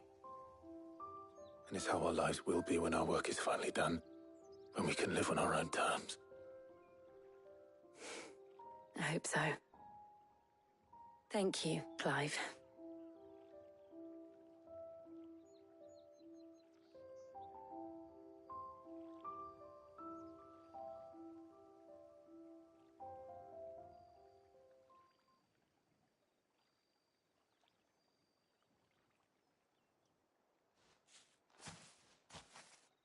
Well, I suppose we better be getting back.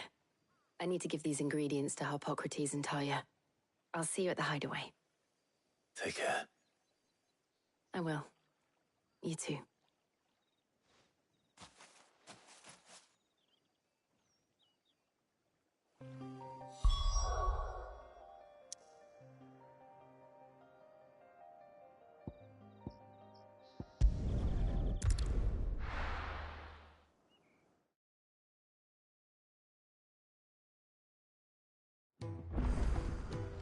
I wonder how Hippocrates is getting on with the moon dew.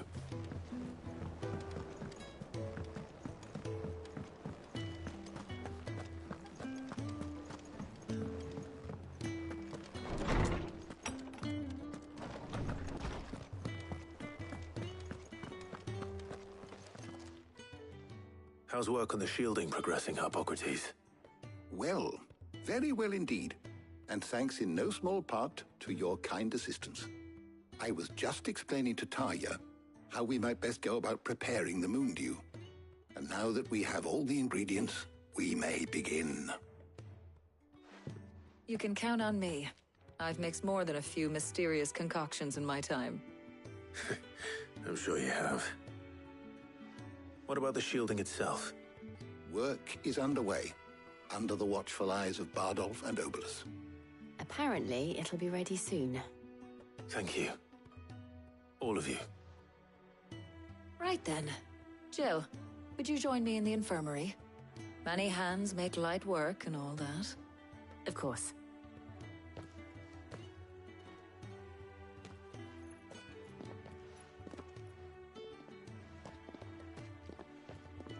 Oh, and Clive, thank you. It was nice just being with you.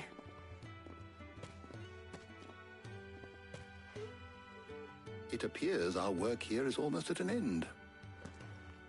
A shame. I was enjoying playing the man of action for once. When both the shielding and the moon dew are ready, it will merely be a matter of applying the one to the other. Followed by a rigorous process of testing and retesting, of course. Perhaps someone ought to warn young Mid of that. Leave it to me. Thank you, Hippocrates.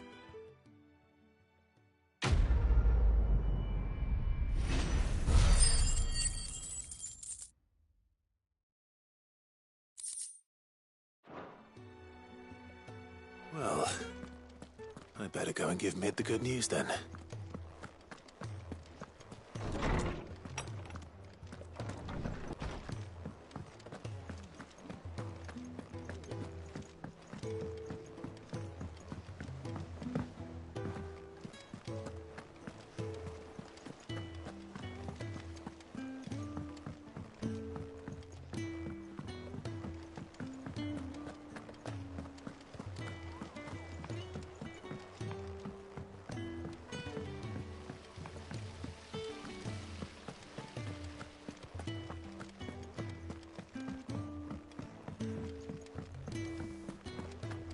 Think Mid might need some help,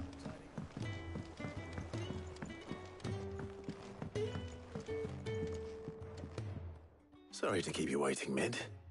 But you'll be pleased to know that work on the shielding is underway. You found something for it? In a manner of speaking, Hippocrates knew of a substance that's highly resistant to heat, a coating that should provide the protection you need. He's supervising the construction and testing of the shielding as we speak. Brilliant! I knew you wouldn't let me down. Don't thank me. I'm just the errand boy. Right then, better start working out how to bolt all these bits together. To the Black Hammer!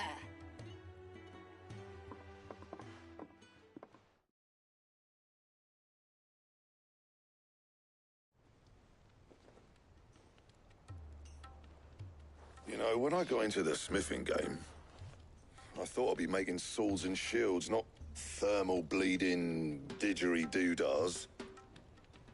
Displacement stacks. Same difference.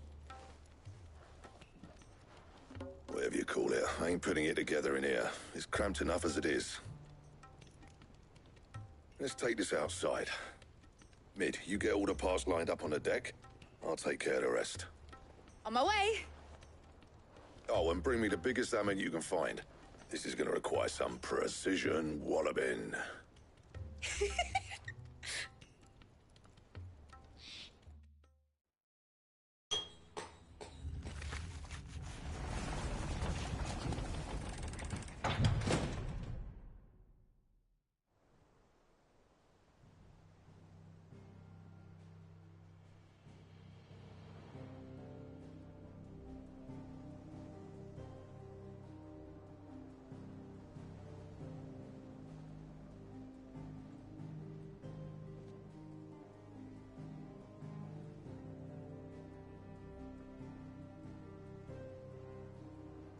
finished! It's finally finished!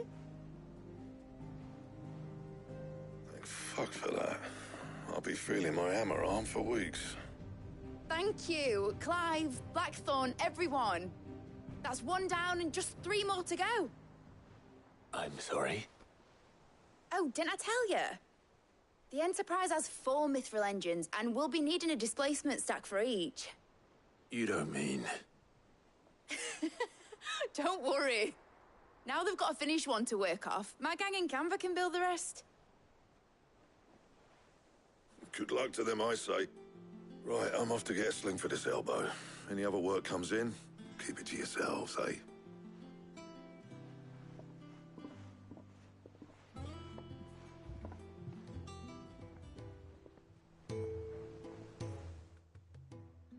What's the matter? Nothing. Just daydreaming. Thinking about the Enterprise sailing off over the horizon to shores unknown. Searching for a land untouched by the Blight. Just like me and my dad planned. So if the worst came to the worst and every scrap of soil in the Twins turned black, we might still have a chance. That's what she was meant to be. You see, one last chance just in case we needed it. But now she's so close to being finished, I've realized I don't want her to be that. I don't want her to be just a lifeboat for us to cling to if things get desperate. I want people to sail aboard her by choice, not from the lack of it. In a world where we're not just trying to survive, but where we can actually live. I'm working on that. And I'll do everything I can to get you what you want. Don't you always? All right.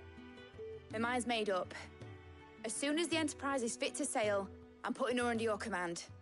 Sod our plans, I'm trusting in yours. Are you sure about this? Something tells me it's what my dad would have wanted.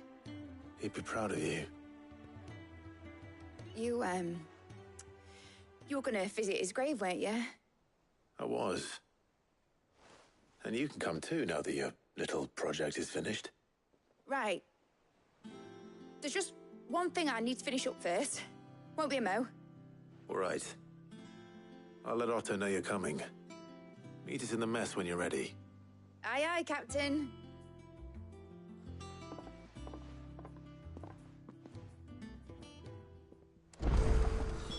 Is that the thing Tomes helped to build?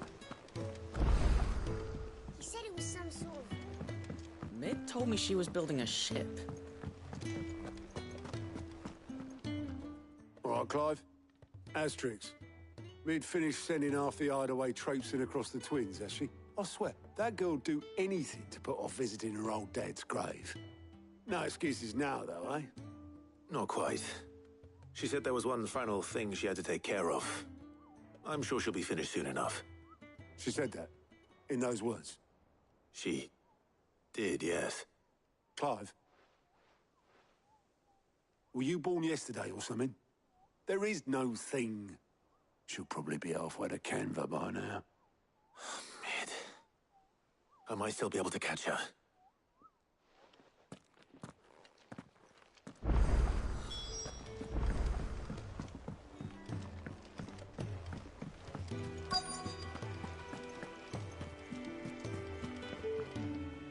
Obolus, have you seen Mid? Yep. In a boat, going that way. Then I'm too late. Oh, you in a hurry and all, are you? Oh, I offered to take her across, but she wouldn't wait. Just paid for a dinghy and rowed off. Oars going like the clappers. Got some life in her, ain't she? But anyway, I was on my way up to see you, as it happens. Got a letter for you. Urgent, by the sound of it. One of your uncle's men said I was to hand it to you in person, post-bleeding haste. And you're here now. Thank you, Obolus. Don't mention it. What tidings, Uncle?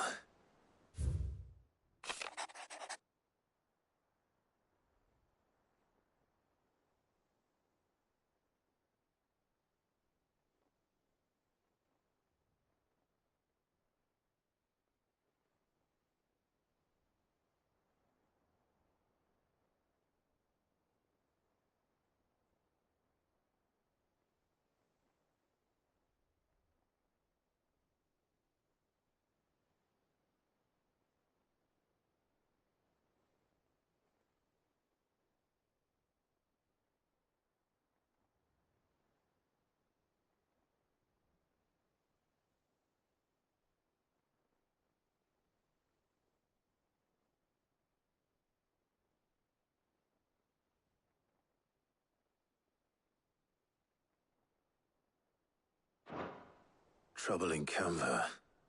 Well, I'll need someone to keep an eye on Mid.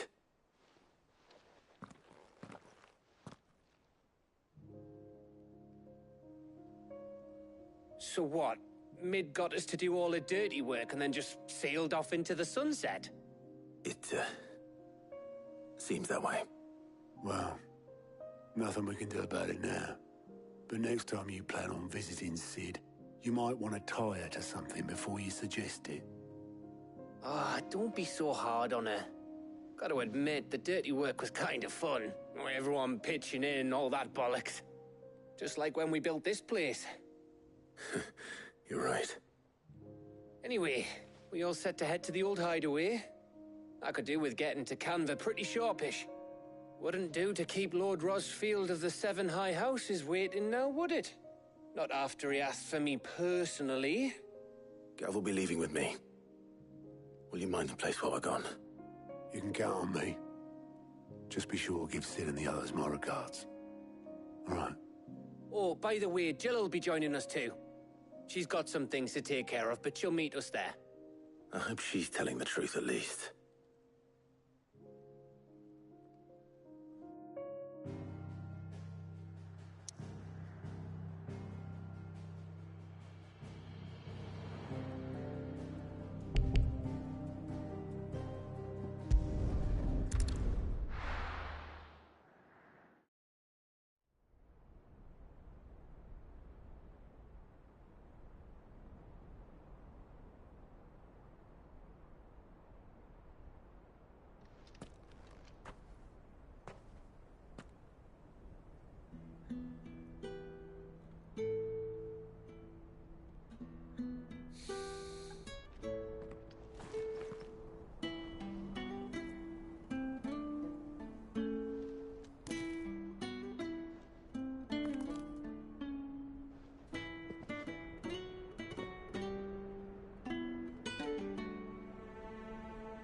Well, Sid,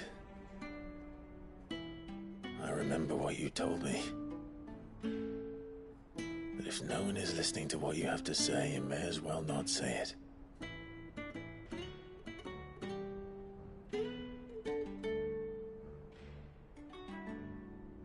But I will say this, old friend. Hugo Cooker is gone. His shadow looms over us no longer. It's a pity the Phoenix can't be in two places at once. If he'd have been with us, maybe he could have done something for the lost. Not even the Phoenix can bring people back from the dead. Life has a beginning and an end. So we must live while we have the chance. And not as slaves to the crystals, but as free men. May we join you?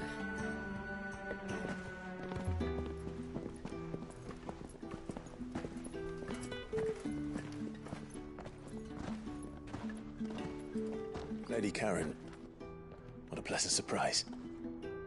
I thought I'd drop by and see how you were all doing before heading off to restock my supplies.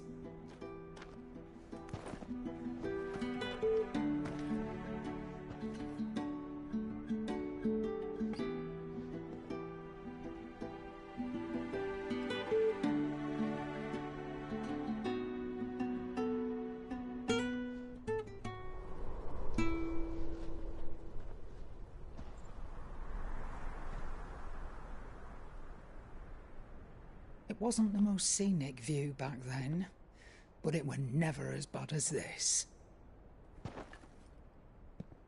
I know. The blight marches on. And soon, there will be no escaping sights like these.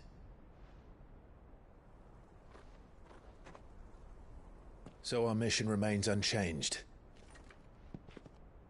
We cannot stop until every Mother Crystal is gone, and their thirst for ether with them. The only one that remains in Storm is Drake's tail in the Crystalline Dominion. Our next target. We're going to Twinside. It's the capital of the Empire these days. I wouldn't like to think how tightly guarded they've got the place. Not that that'll stop you, but we do well to scout it out before you go charging in. We would indeed.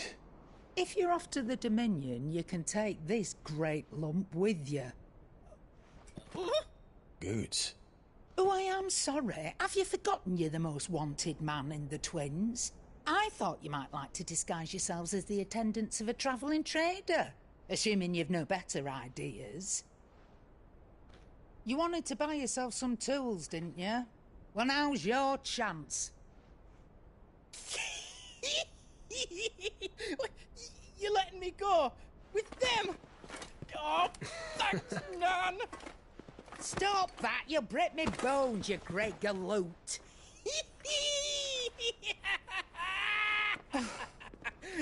There's a caravan that runs back and forth between the Dominion and the Bocklad markets.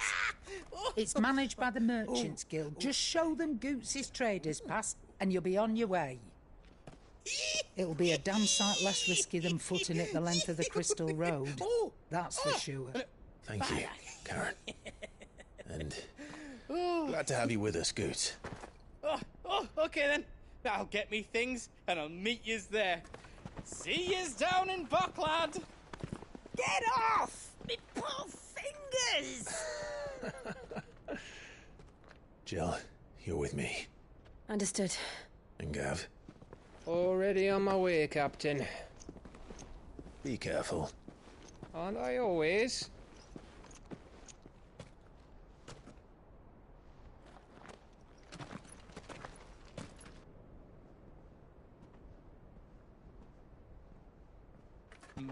Do you see that, Sid? Your protege's making a proper little outlaw of himself.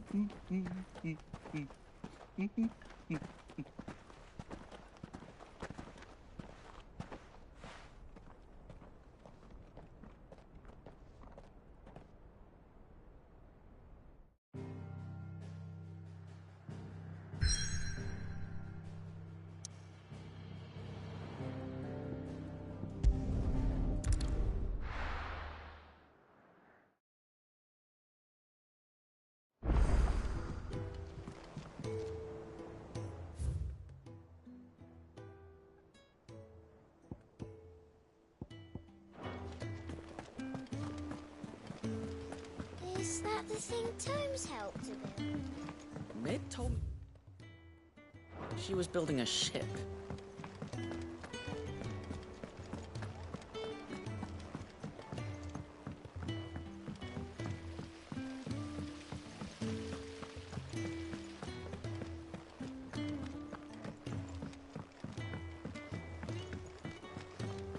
I think Mid might need some help tidying up.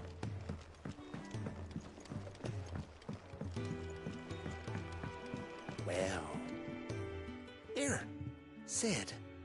Reckon you might be just the man to help me out of a bit of bother, if you've a mind to. Let's hear it. Well, it's about this alembic the chief's got me making. Lovely bit of kit it is. Bung in a solution you want splitting, and it'll separate it out, just like that.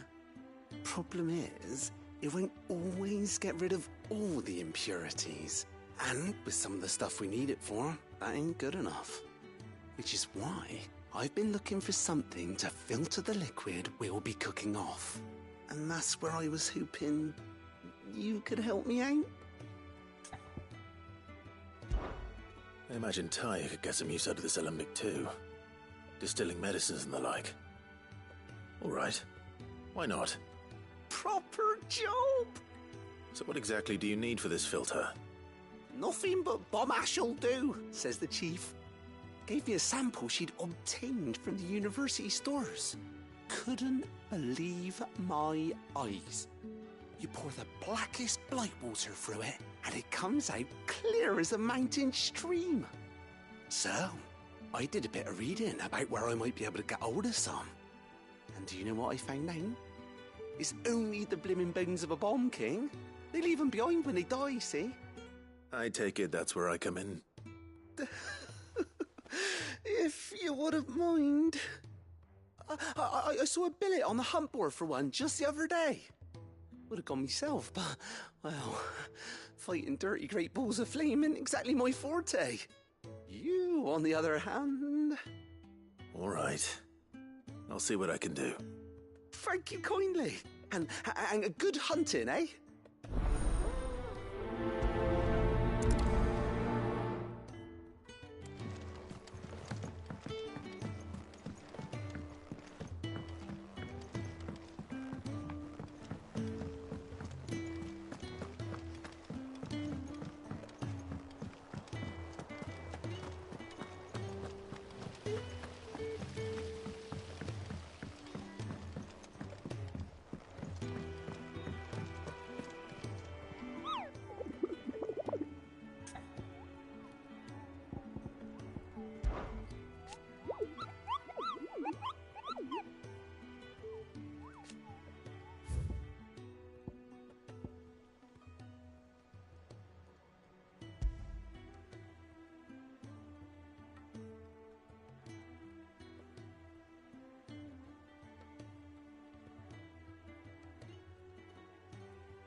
Fly, Ambrosia.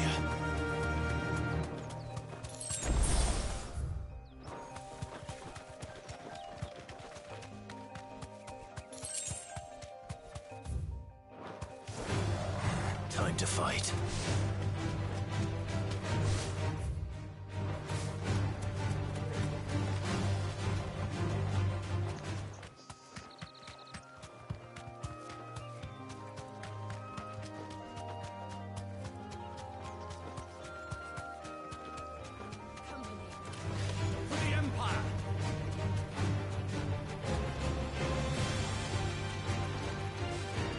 safe.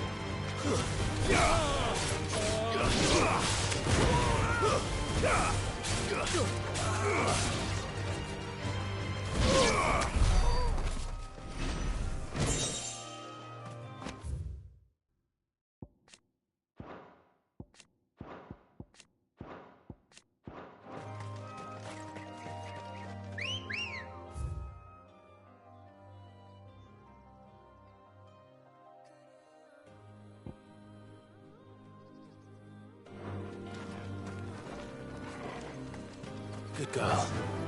Faster!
I can walk from here.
Here.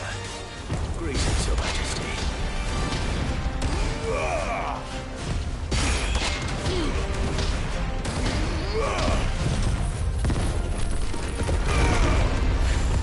Too slow.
Your reign is over.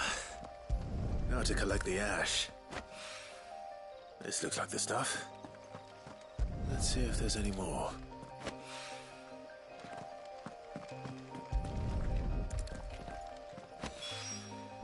That should do it. If Hawaii needs more than this, he can fetch it himself.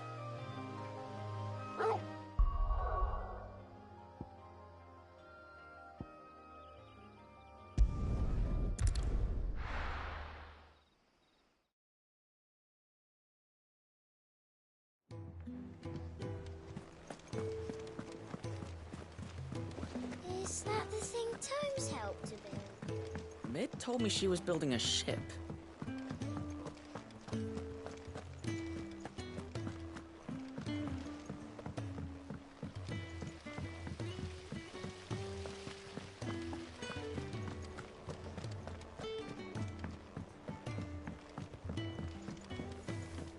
I think Mid might need some help tidying.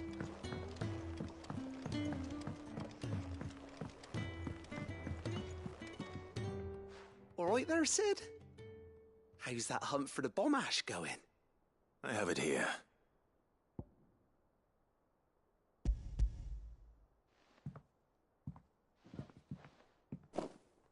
That's the stuff. And plenty of it, too.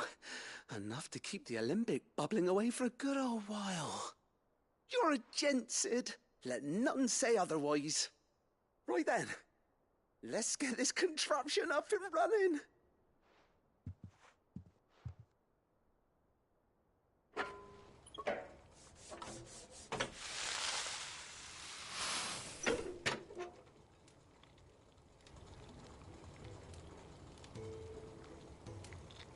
There we have it. The Telemon Alembic. And it works just like the chief said it would. Very impressive. Says the man who cut down a burning boulder. Speaking of which, I still haven't returned the favor. There's no need. The good it will do for the hideaway is reward enough. Don't be silly. Why don't you let me take a look at that bag of yours? The one you keep your potions in. Reckon I could work some magic on that. What kind of magic? Well, we happen to have isolated a substance in our test run of the Alembic that I reckon will make even the toughest lever supple as anything. Thought we might use it to breathe new life into old boots and the like.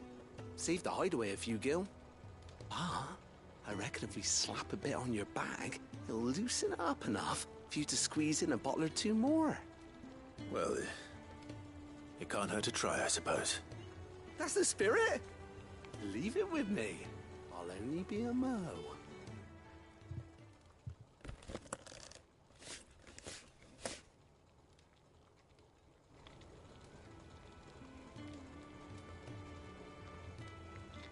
Well, what do you reckon?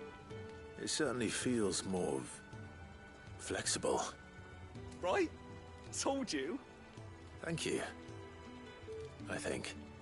No. Thank you for supporting Mid and the rest of us in our endeavors. Without you, we'd never have been able to discover wonders like that stuff I rubbed on your bag. And I'm telling you, there's plenty more where that came from.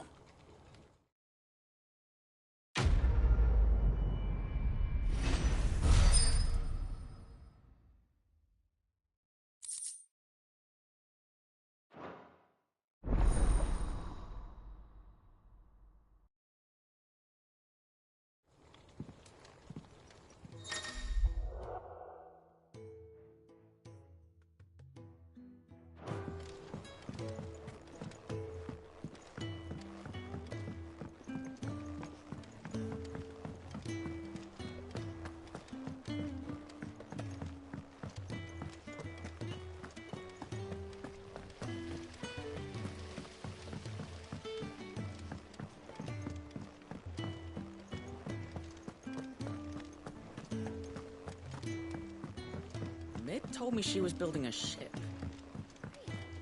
Is that that the thing Tomes helped to build?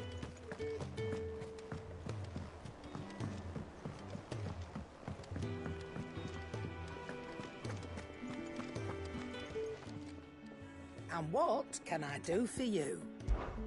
If you're gonna buy something, be quick about it.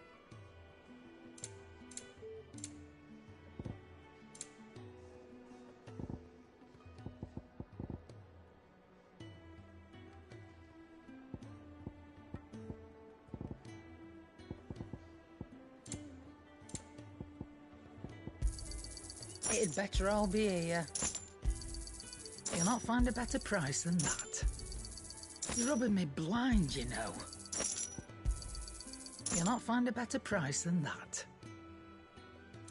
Finished, are you?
And how may I assist you today? Allow me to educate you.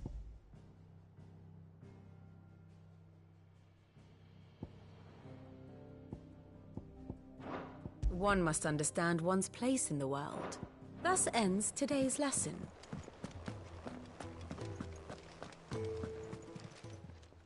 Fancy a look at the list, do you? Quick look.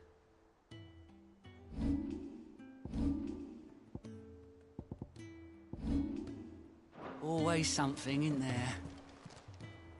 How may I help you today, Clive?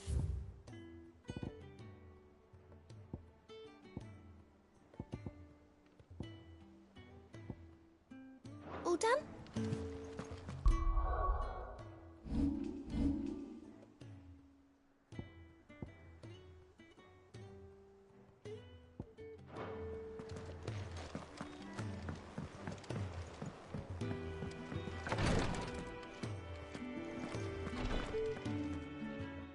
the look of a man with the twins upon his shoulders, Rodrigue. Talia has tasked me with removing a Cursebreaker's brand.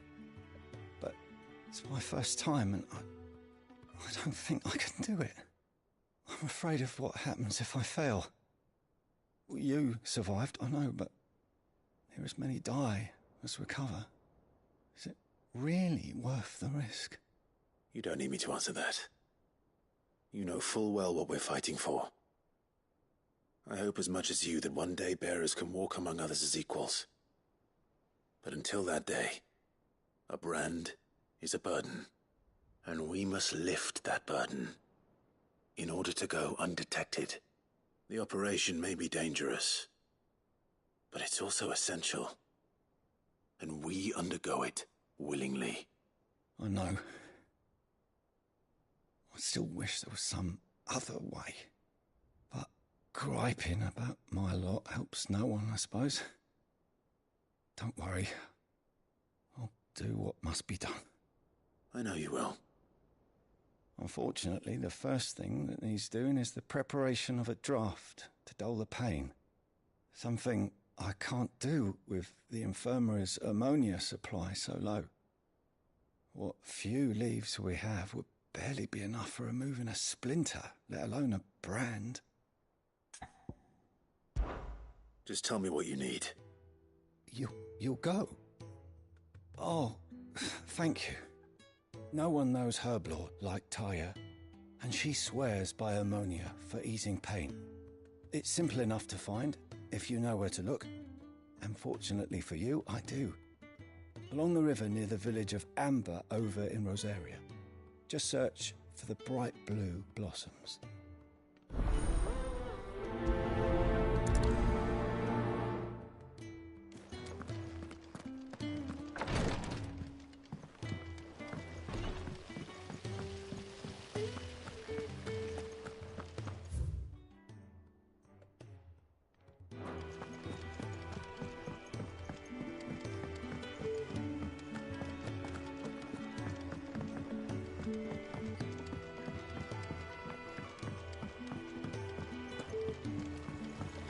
That leather loosener was only the first of the discoveries the Alembic's gonna help us make. Just you wait, Sid. Just you wait!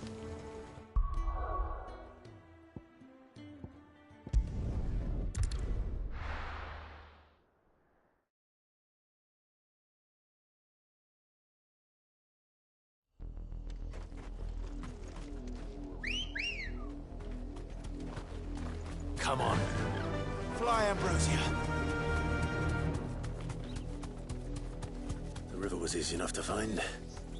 Now for those herbs.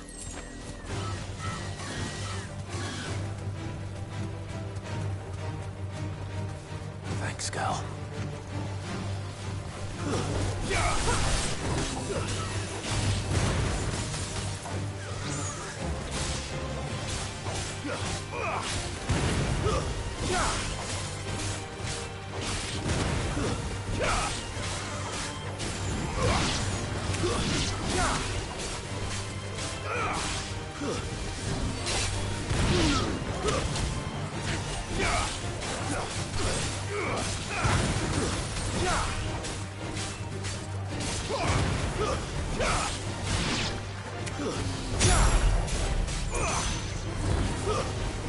Stay down!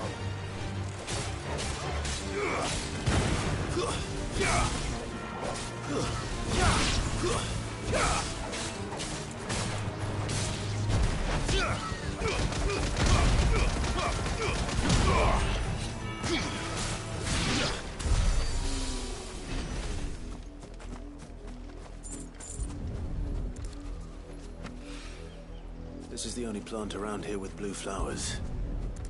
I hope it's the right one.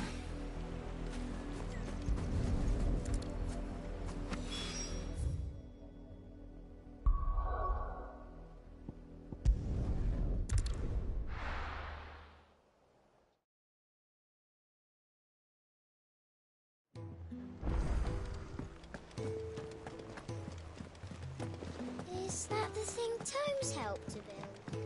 Mid told me she was building a ship.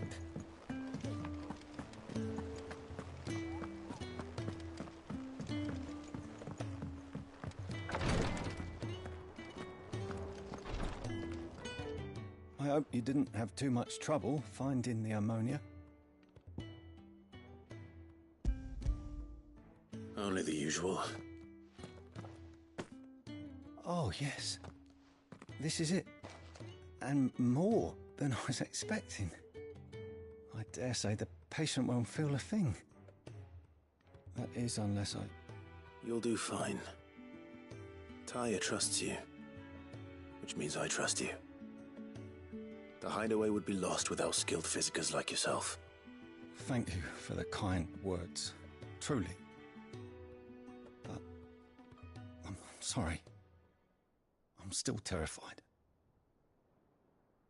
The brand is more than just ink on flesh. It's a death sentence.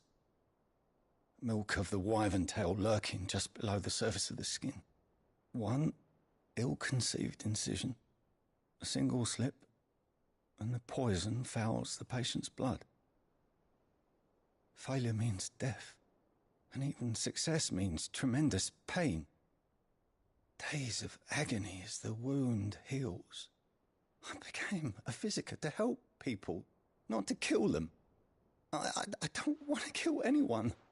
Curse breakers lead hard lives, and the operation is only the beginning.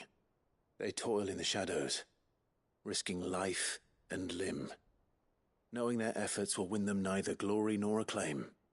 And yet we never won for volunteers. Why do you think that is? Conviction? They're willing to die? They're willing to fight. To give their lives to create a world where people like us can be more than mere possessions. I know your work isn't easy, but neither is going under the knife. Be a shoulder for your patients to lean on. Stay strong for them. You sound like Tyre. Do you know what she once told me? It's natural for a patient to feel like they're suffering in solitude. And it's a physiker's duty to see that they don't. Thank you for helping me remember that. I won't falter. Not again.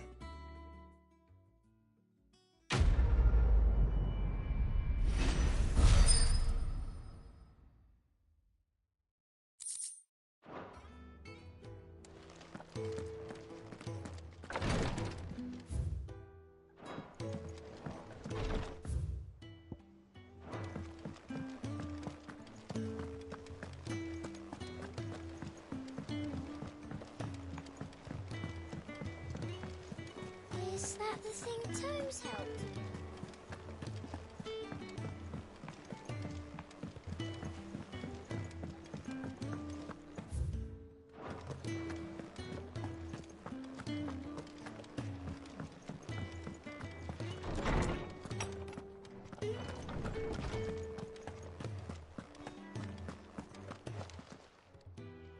Ah, Clive.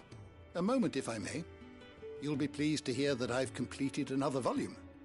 And while my collection is still far from becoming the 1,000 tomes that young Crow has quaintly dubbed it, I hope the knowledge chronicled within might yet be of some benefit to the Hideaway. Of course, I would not have penned half as many volumes without the tales you and the others bring back from your travels, for which generosity I shall be forever grateful. I don't believe you've read this particular chapter before.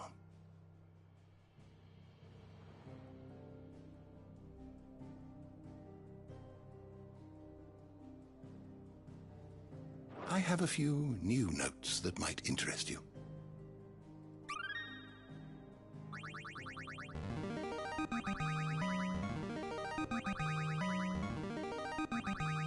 Now this, I believe you will find most interesting.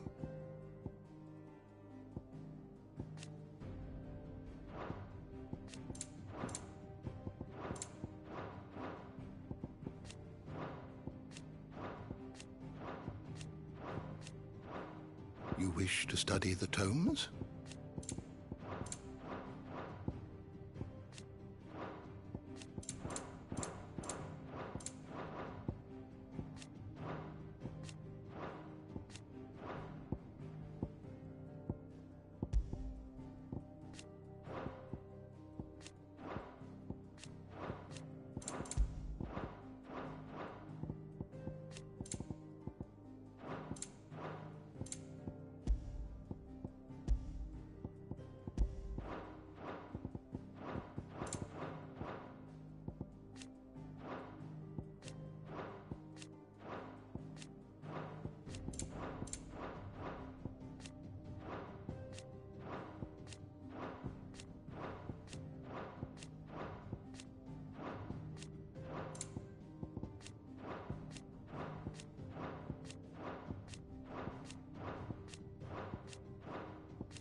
You are always welcome, Clive.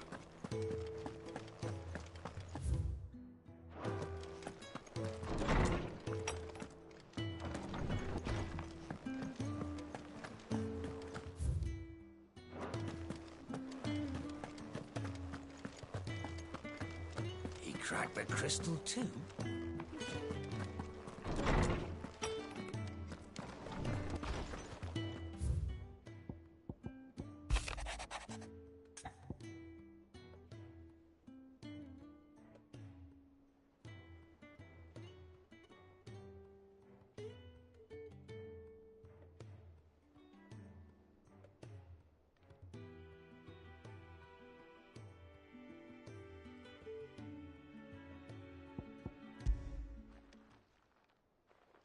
Hopefully it's nothing.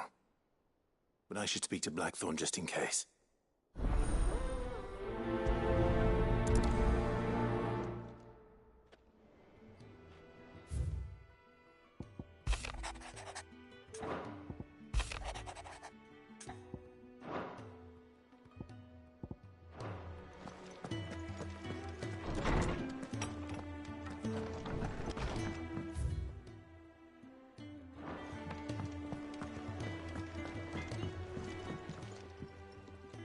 Blackthorn, do you have a moment?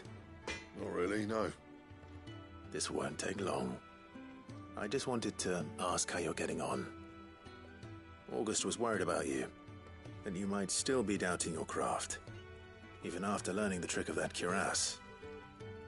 Is there something else weighing on your mind? Perhaps sharing your thoughts might help. That bastard's like a dog with a bone. Still, he's got a keen eye, I'll give him that. He's just, well, Karen showed me something. Something I've never seen before. And that was? A sword. An odd-looking thing with a single-edged blade. The metal itself wasn't anything to write home about, but fuck me, the edge on it. You could slice a man clean in two with a weapon like that, and he'd be halfway home before he even realised he'd been cut. So that's what's troubling you? No. Not troubling me exactly. More distracting. Can't stop thinking, how do you get an edge that sharp? It's driving me mad. And if you knew how to do it, we could arm the curse breakers with even better blades.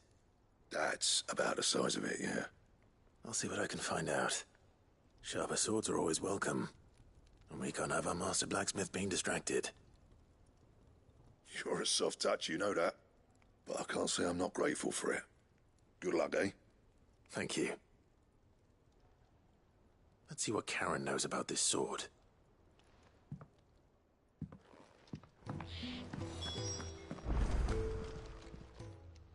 You're looking well, Karen. What you want? Out with it. I want to know about the sword you showed Blackthorn. Single-edged and extremely sharp.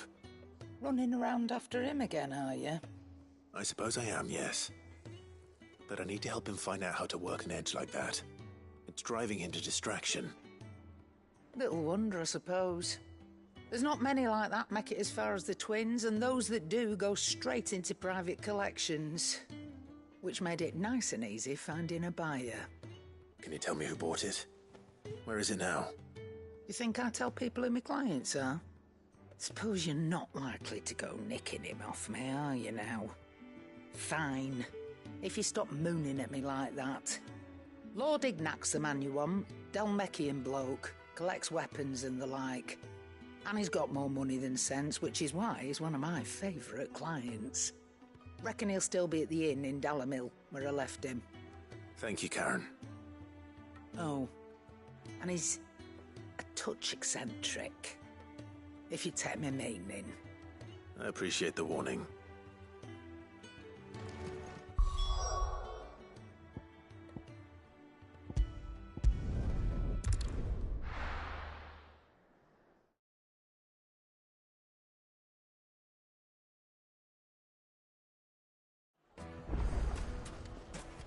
People take notice of wealthy men.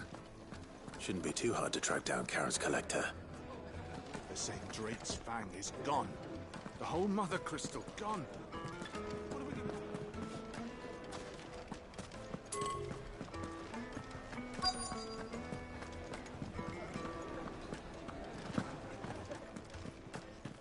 Welcome. If you're hoping for a bed, I'm afraid you'll have to look elsewhere. One of our wealthier patrons. My reputation will be ruined! Ruined! Calm yourself, Lord Ignac, I beg of you, before you do yourself a mischief. Pardon the intrusion, but... Out! Get out!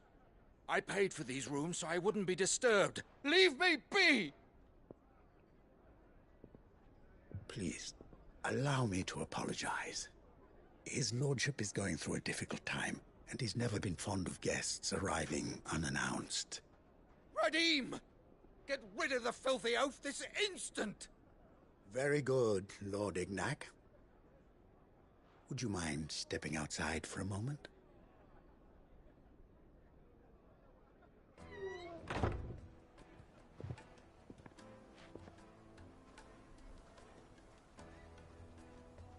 I'm sorry if I've caused you any trouble. That? Oh, no. That's just how his lordship is. Though the morning's events have left him somewhat fractious. He has been dispossessed of his luggage, you see. The thieves also made away with a considerable amount of coin. Coin the innkeeper will soon be keen to collect. I don't suppose a certain blade was among the stolen items. A single-edged sword. It was purchased from a merchant friend of mine. Ah, you know Lady Karen. Yes, I'm afraid it was. Then I'll retrieve Lord Ignac's luggage. But I have one condition. You have but to state it. You are welcome to anything that is within my power to grant. I want an audience with Lord Ignac. A few minutes should be enough. Then I'll be on my way. A condition I would be a fool to refuse. Of course, you shall have your audience. I don't suppose you saw where the thieves went?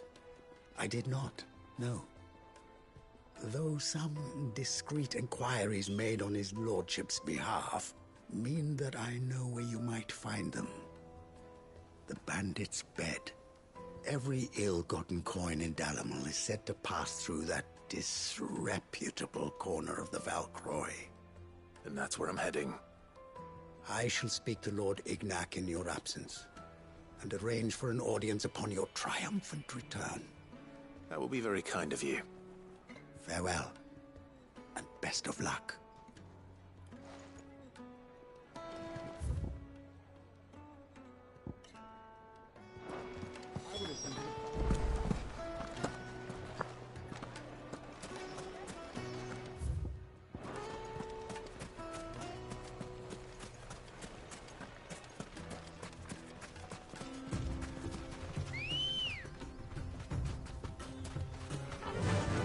Run like the wind.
Got company!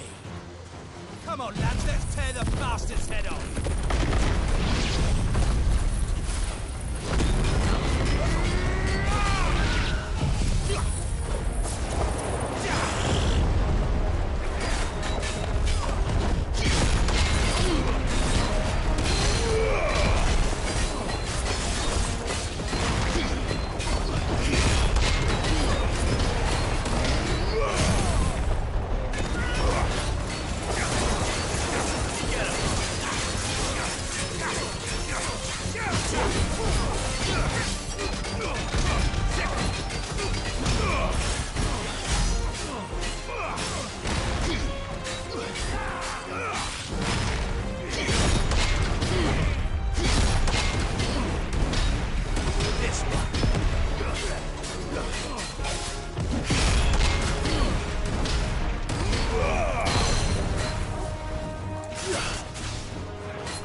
This must be Ignac's luggage. Nothing seems to be damaged. All right. Let's get it back to Dalamil.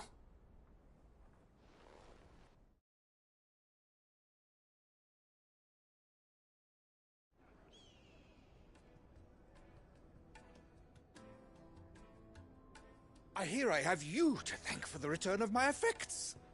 What shall I call you, my good man? Wyvern. Glad to make your acquaintance. A formidable name indeed. Well, Wyvern, I appear to be in your debt. Redeem here tells me you wished for an audience. Is that all? A few moments of your time should suffice, yes. You're a peculiar fellow, Wyvern. All right. Speak. Master Wyvern was wondering if you could tell him about a certain single-edged sword you recently acquired. Oh, a true work of art, that one. Karen drove me hard on the price, but I would have sold her Radim here to get my hands on that sword. It was made in the Outer Isles, far beyond the Twins, and is used exclusively by the practitioners of a unique school of swordsmanship. They believe no combat should ever exceed a single strike, and hone their blades to such perfection that none ever does. Each sword is made for that one perfect stroke, and for that stroke only. They crack upon a second blow. There's a brutal sort of beauty to it, really. But how do they hone such an edge? Fine question. Why, they use a whetstone, of course. Whetstones, rather. A whole array of them, ranging from the coarse to the fine. 10,000 licks with the sharpening stone, then 10,000 more. But it is the final stone which lends the blade its legendary sharpness. A mineral quite foreign to this great realm of ours. And that is the key. The secret ingredient. Wyvern, it occurs to me that my little lecture is hardly equal to services rendered. Take this, together with my regards. The very stone of which I spoke, far rarer among collectors than even the blade itself, and a far more fitting payment. Thank you. Pardon the intrusion, my lordship. However, it is long past time we prepared ourselves to depart. So it is. I am locked in bitter competition with a rival collector of curiosities. I am one step ahead of the unscrupulous scoundrel, but he is hard at my heels. Are there many other collectors out there? Too many to count, but only one do I consider my nemesis. Lord Byron Rosfield. And is a perennial thorn in my side. I can imagine. Farewell, Wyvern. May our paths cross again. Radim, we mustn't dawdle.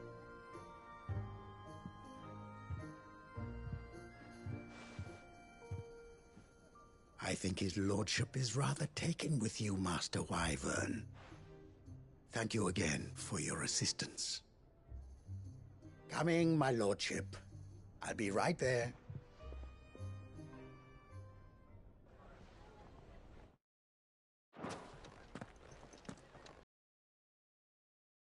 Trust Uncle Byron to find such an interesting rival.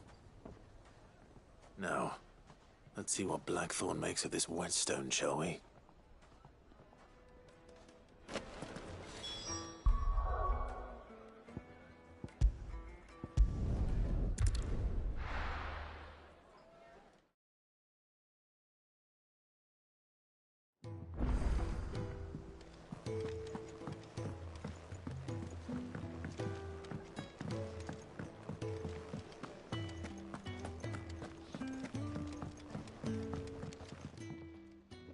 Sorry for the wait, but hopefully you'll agree it was worth it.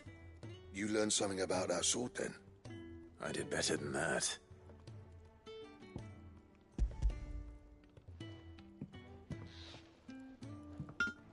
A whetstone? Yes. but not one you'll find anywhere in Valisthea.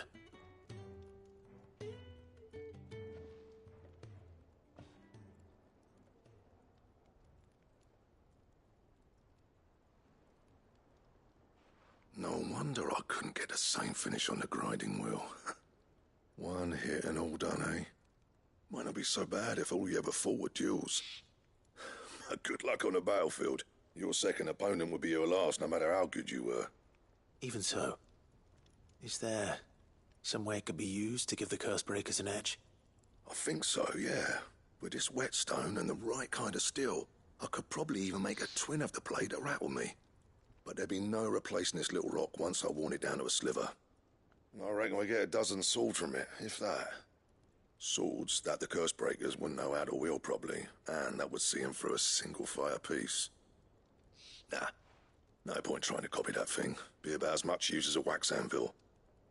But finishing our blades with a whetstone this fine, now that's something to consider. And what's finer than fallen masonry, eh? Or more hard-wearing, for that matter. Just imagine it. Good Valisthean steel with an edge as sharp as any found in the Outer Isles. I won't make a copy, nah. I'll make something much better. I'm sure the Curse Breakers will be delighted. Just don't push yourself too hard. Don't you worry about me, Sunshine. I've been working day and night since I was half your age, and I'll still be here when you're long gone. Hey, thanks, Clive. I mean it. I owe you one, August too. It's good to know someone's looking out for me. You'll be happy to hear you said that. And I'll see that my debt to you's paid. First new blade I make's got your name on it. You come and find me when you've got the materials. All right. I will.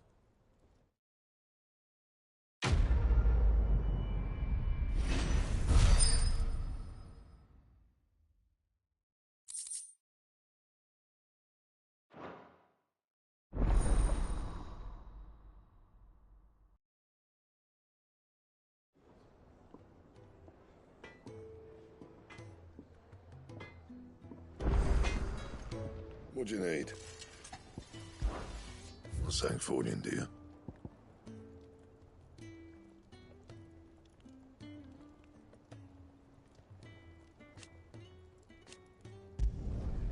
Should last you a good while.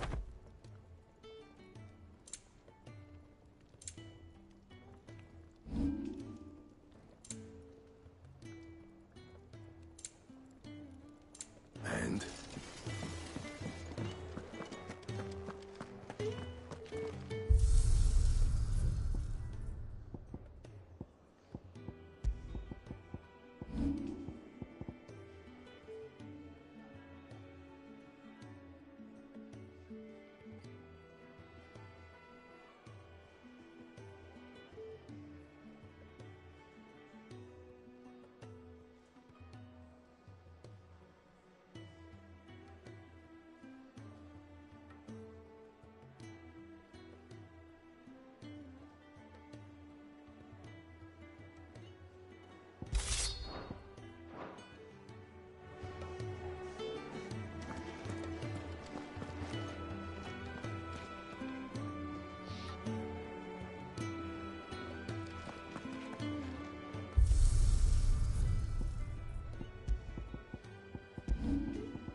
Good girl.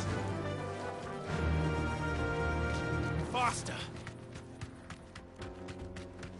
This used to be a trade route for merchants crossing the Scars, till the Republic laid a new road wide enough to let wagons pass, and all official traffic moved there.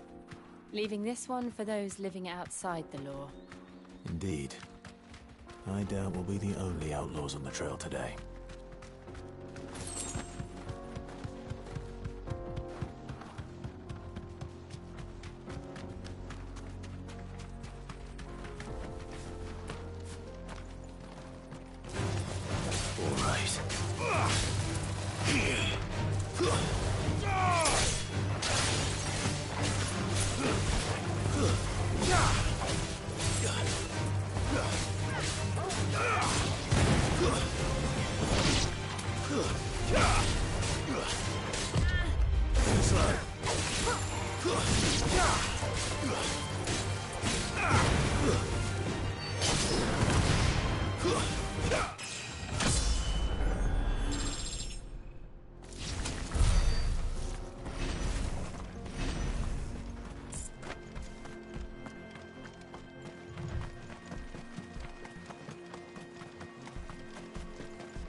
So what do you think? That we'd be lucky to make it out alive. Really? It's as bad as that? Oh, aye. There's trouble up ahead. And too much of it for us to handle. I take it there's danger on the road. Oh, what about this fearsome-looking fellow? You think he'd be equal to the task? Well, no doubt. Assuming he's willing to hear us out. Well met, friend. My brother and I have been tasked with finding a merchant's missing cart. You seen it by any chance? How does a merchant misplace his cart? Oh, the man's a coward. When he thought goblins might come a-snarling, he ran, leaving his livelihood abandoned in the pass. He sent the two of us to fetch it, but it's gone. Now, I'm not much of a thinker, but I know the work of thieves when I see it. My brother's right on all accounts. And by my estimation, the bastards are lying in wait just down the road. We may have seen our share of action, true, but we've not got the skill in arms to boldly brave an ambush. You, however, have the look of a man who needn't fear a band of backwater ruffians. What do you say? Will you help us out? Chances are they'll come for you either way. But if you promise to lend us a hand, at least you'll pocket a reward for your troubles. Well, if I'm going to have to deal with them anyway. You've clearly got a fine head on those broad shoulders. We're lucky you came along. Now, hoping to make a heavy purse in Bocklad, our merchant friend loaded his cart with as much as it would carry. Reckon he won't be forking over the rest of our fee if we don't find those goods. So, while you're seeing to those bandits, you keep your eyes open. All right. Just don't expect me to drag the cart out of there myself. No. You can leave the cart to us. You just put an end to those bandits and point us in the right direction. You do that, we'll take care of the rest.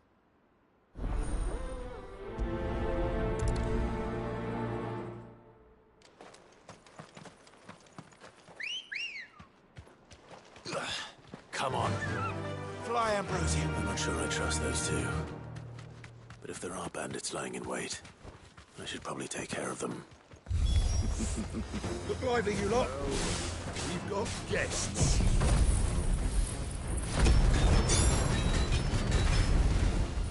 These must be our bandits.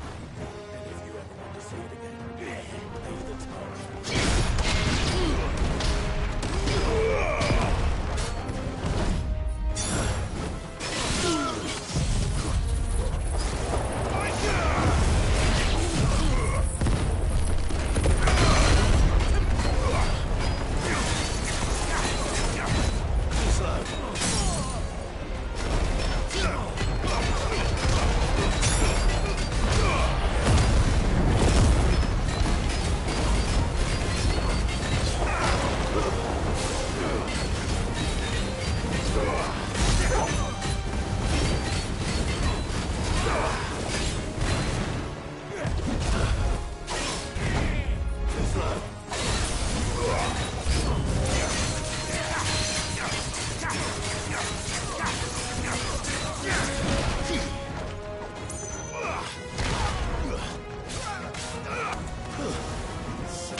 That's them dealt with.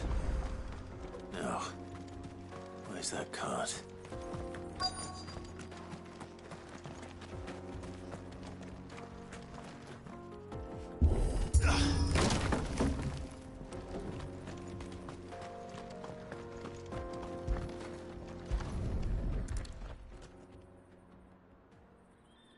Getting all of this out of here will be a nightmare. Seems we've found ourselves the right man for the job, wouldn't you say? Found the cart and didn't leave a single bastard breathing. Our merchant friend will be delighted. And how exactly will he be getting his goods out of here? You leave that to us. After all, it'd be wrong to make such a fine warrior haul cabbages to market. You've done your part. And that's all you need to worry about. Here.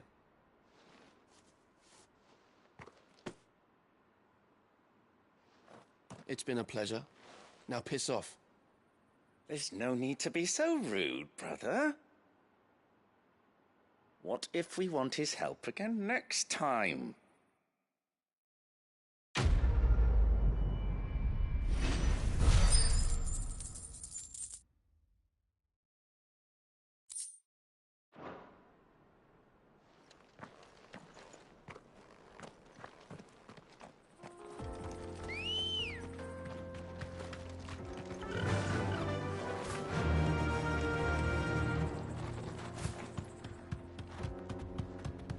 I see the Dalmex lag behind Rosaria when it comes to bridge building.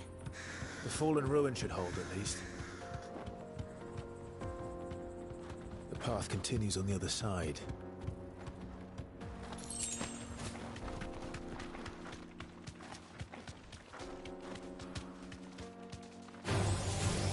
Straight home now.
So this is Zemeckis.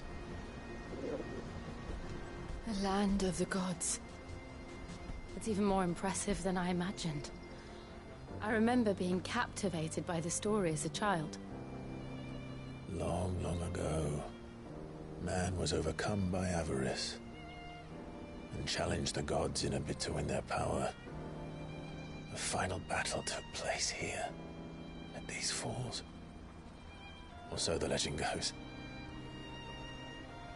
If anyone ever manages to plumb those depths, perhaps we'll learn if there's any truth to the tale.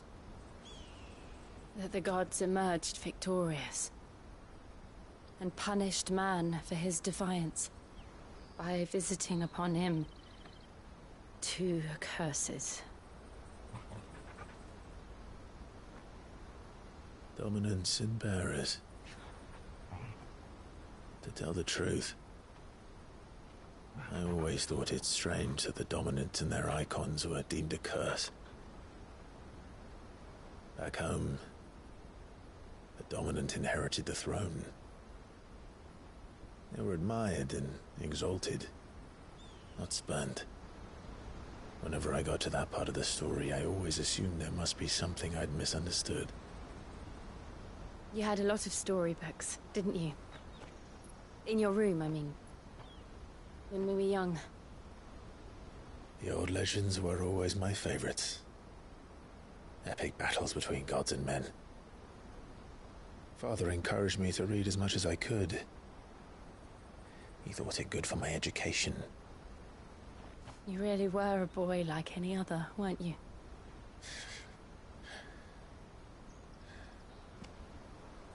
Just look at this place. It's enough to make you believe the legends are true. I know.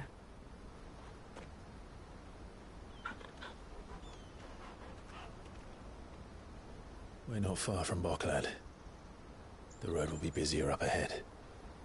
Then we'll have to keep our wits about us.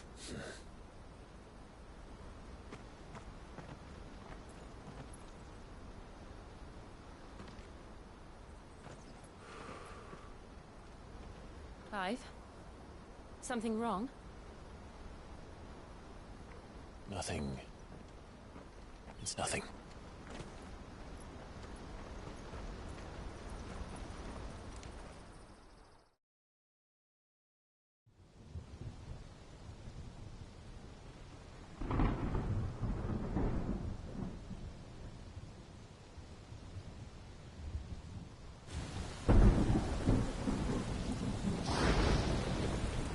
I see the reports are true, Father. You have surrendered the throne to Olivier.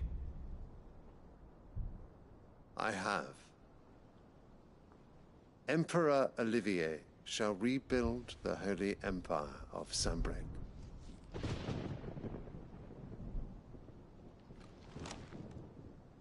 How is he to rule an empire?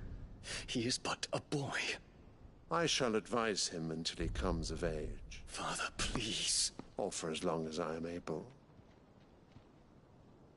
The empire we seek to build needs young blood to rule it. And I can think of none better suited to the task.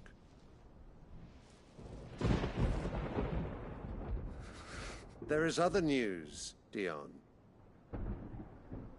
Hugo Kupka is dead, and Drake's Fang destroyed. The pillars of the Republic have fallen. Ere long, the Imperial banner shall fly over every city in Storm.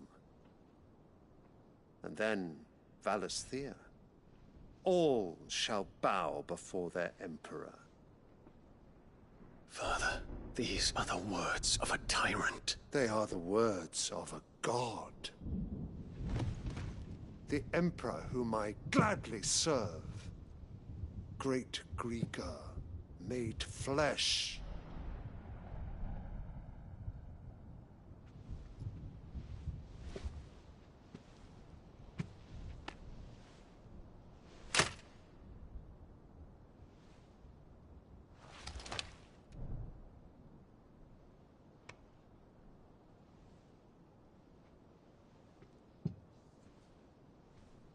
Return to your camp, Dion, and ready your forces.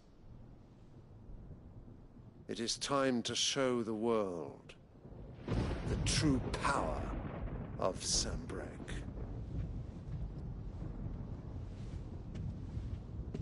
Father.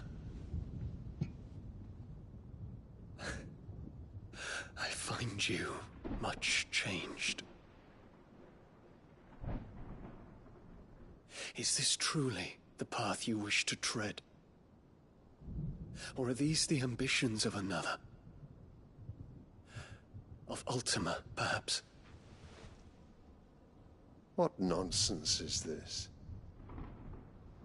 I speak my mind, and my mind only. Though I do owe Annabella thanks for reminding me of certain truths regarding the nature of nations, of rulers, and of the divine. You would trust the words of this traitress? She betrayed her country. She slew her husband. You have ever been an invaluable servant to Sanbreque, Prince Dion. I trust you will continue to serve your Emperor in the wars to come. The canker! Silence! Insolent wretch! You will bend the knee. All else is heresy. Sire, forgive me. This audience is over. Come. Come, Your Radiance. The Rowena Syndicate awaits your pleasure. Oh, not another meeting with silly old men. They're so boring. I'm hungry, Father. Can't we have luncheon instead?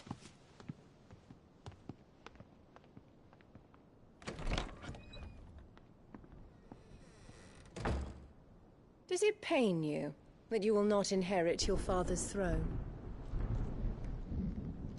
I have suffered worse.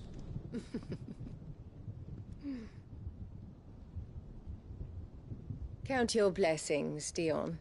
For a base-born child to be chosen by Bahamut is miracle enough. You have risen high on his wings, but you shall rise no higher, lest your impure blood stain the throne. What do you know of my blood?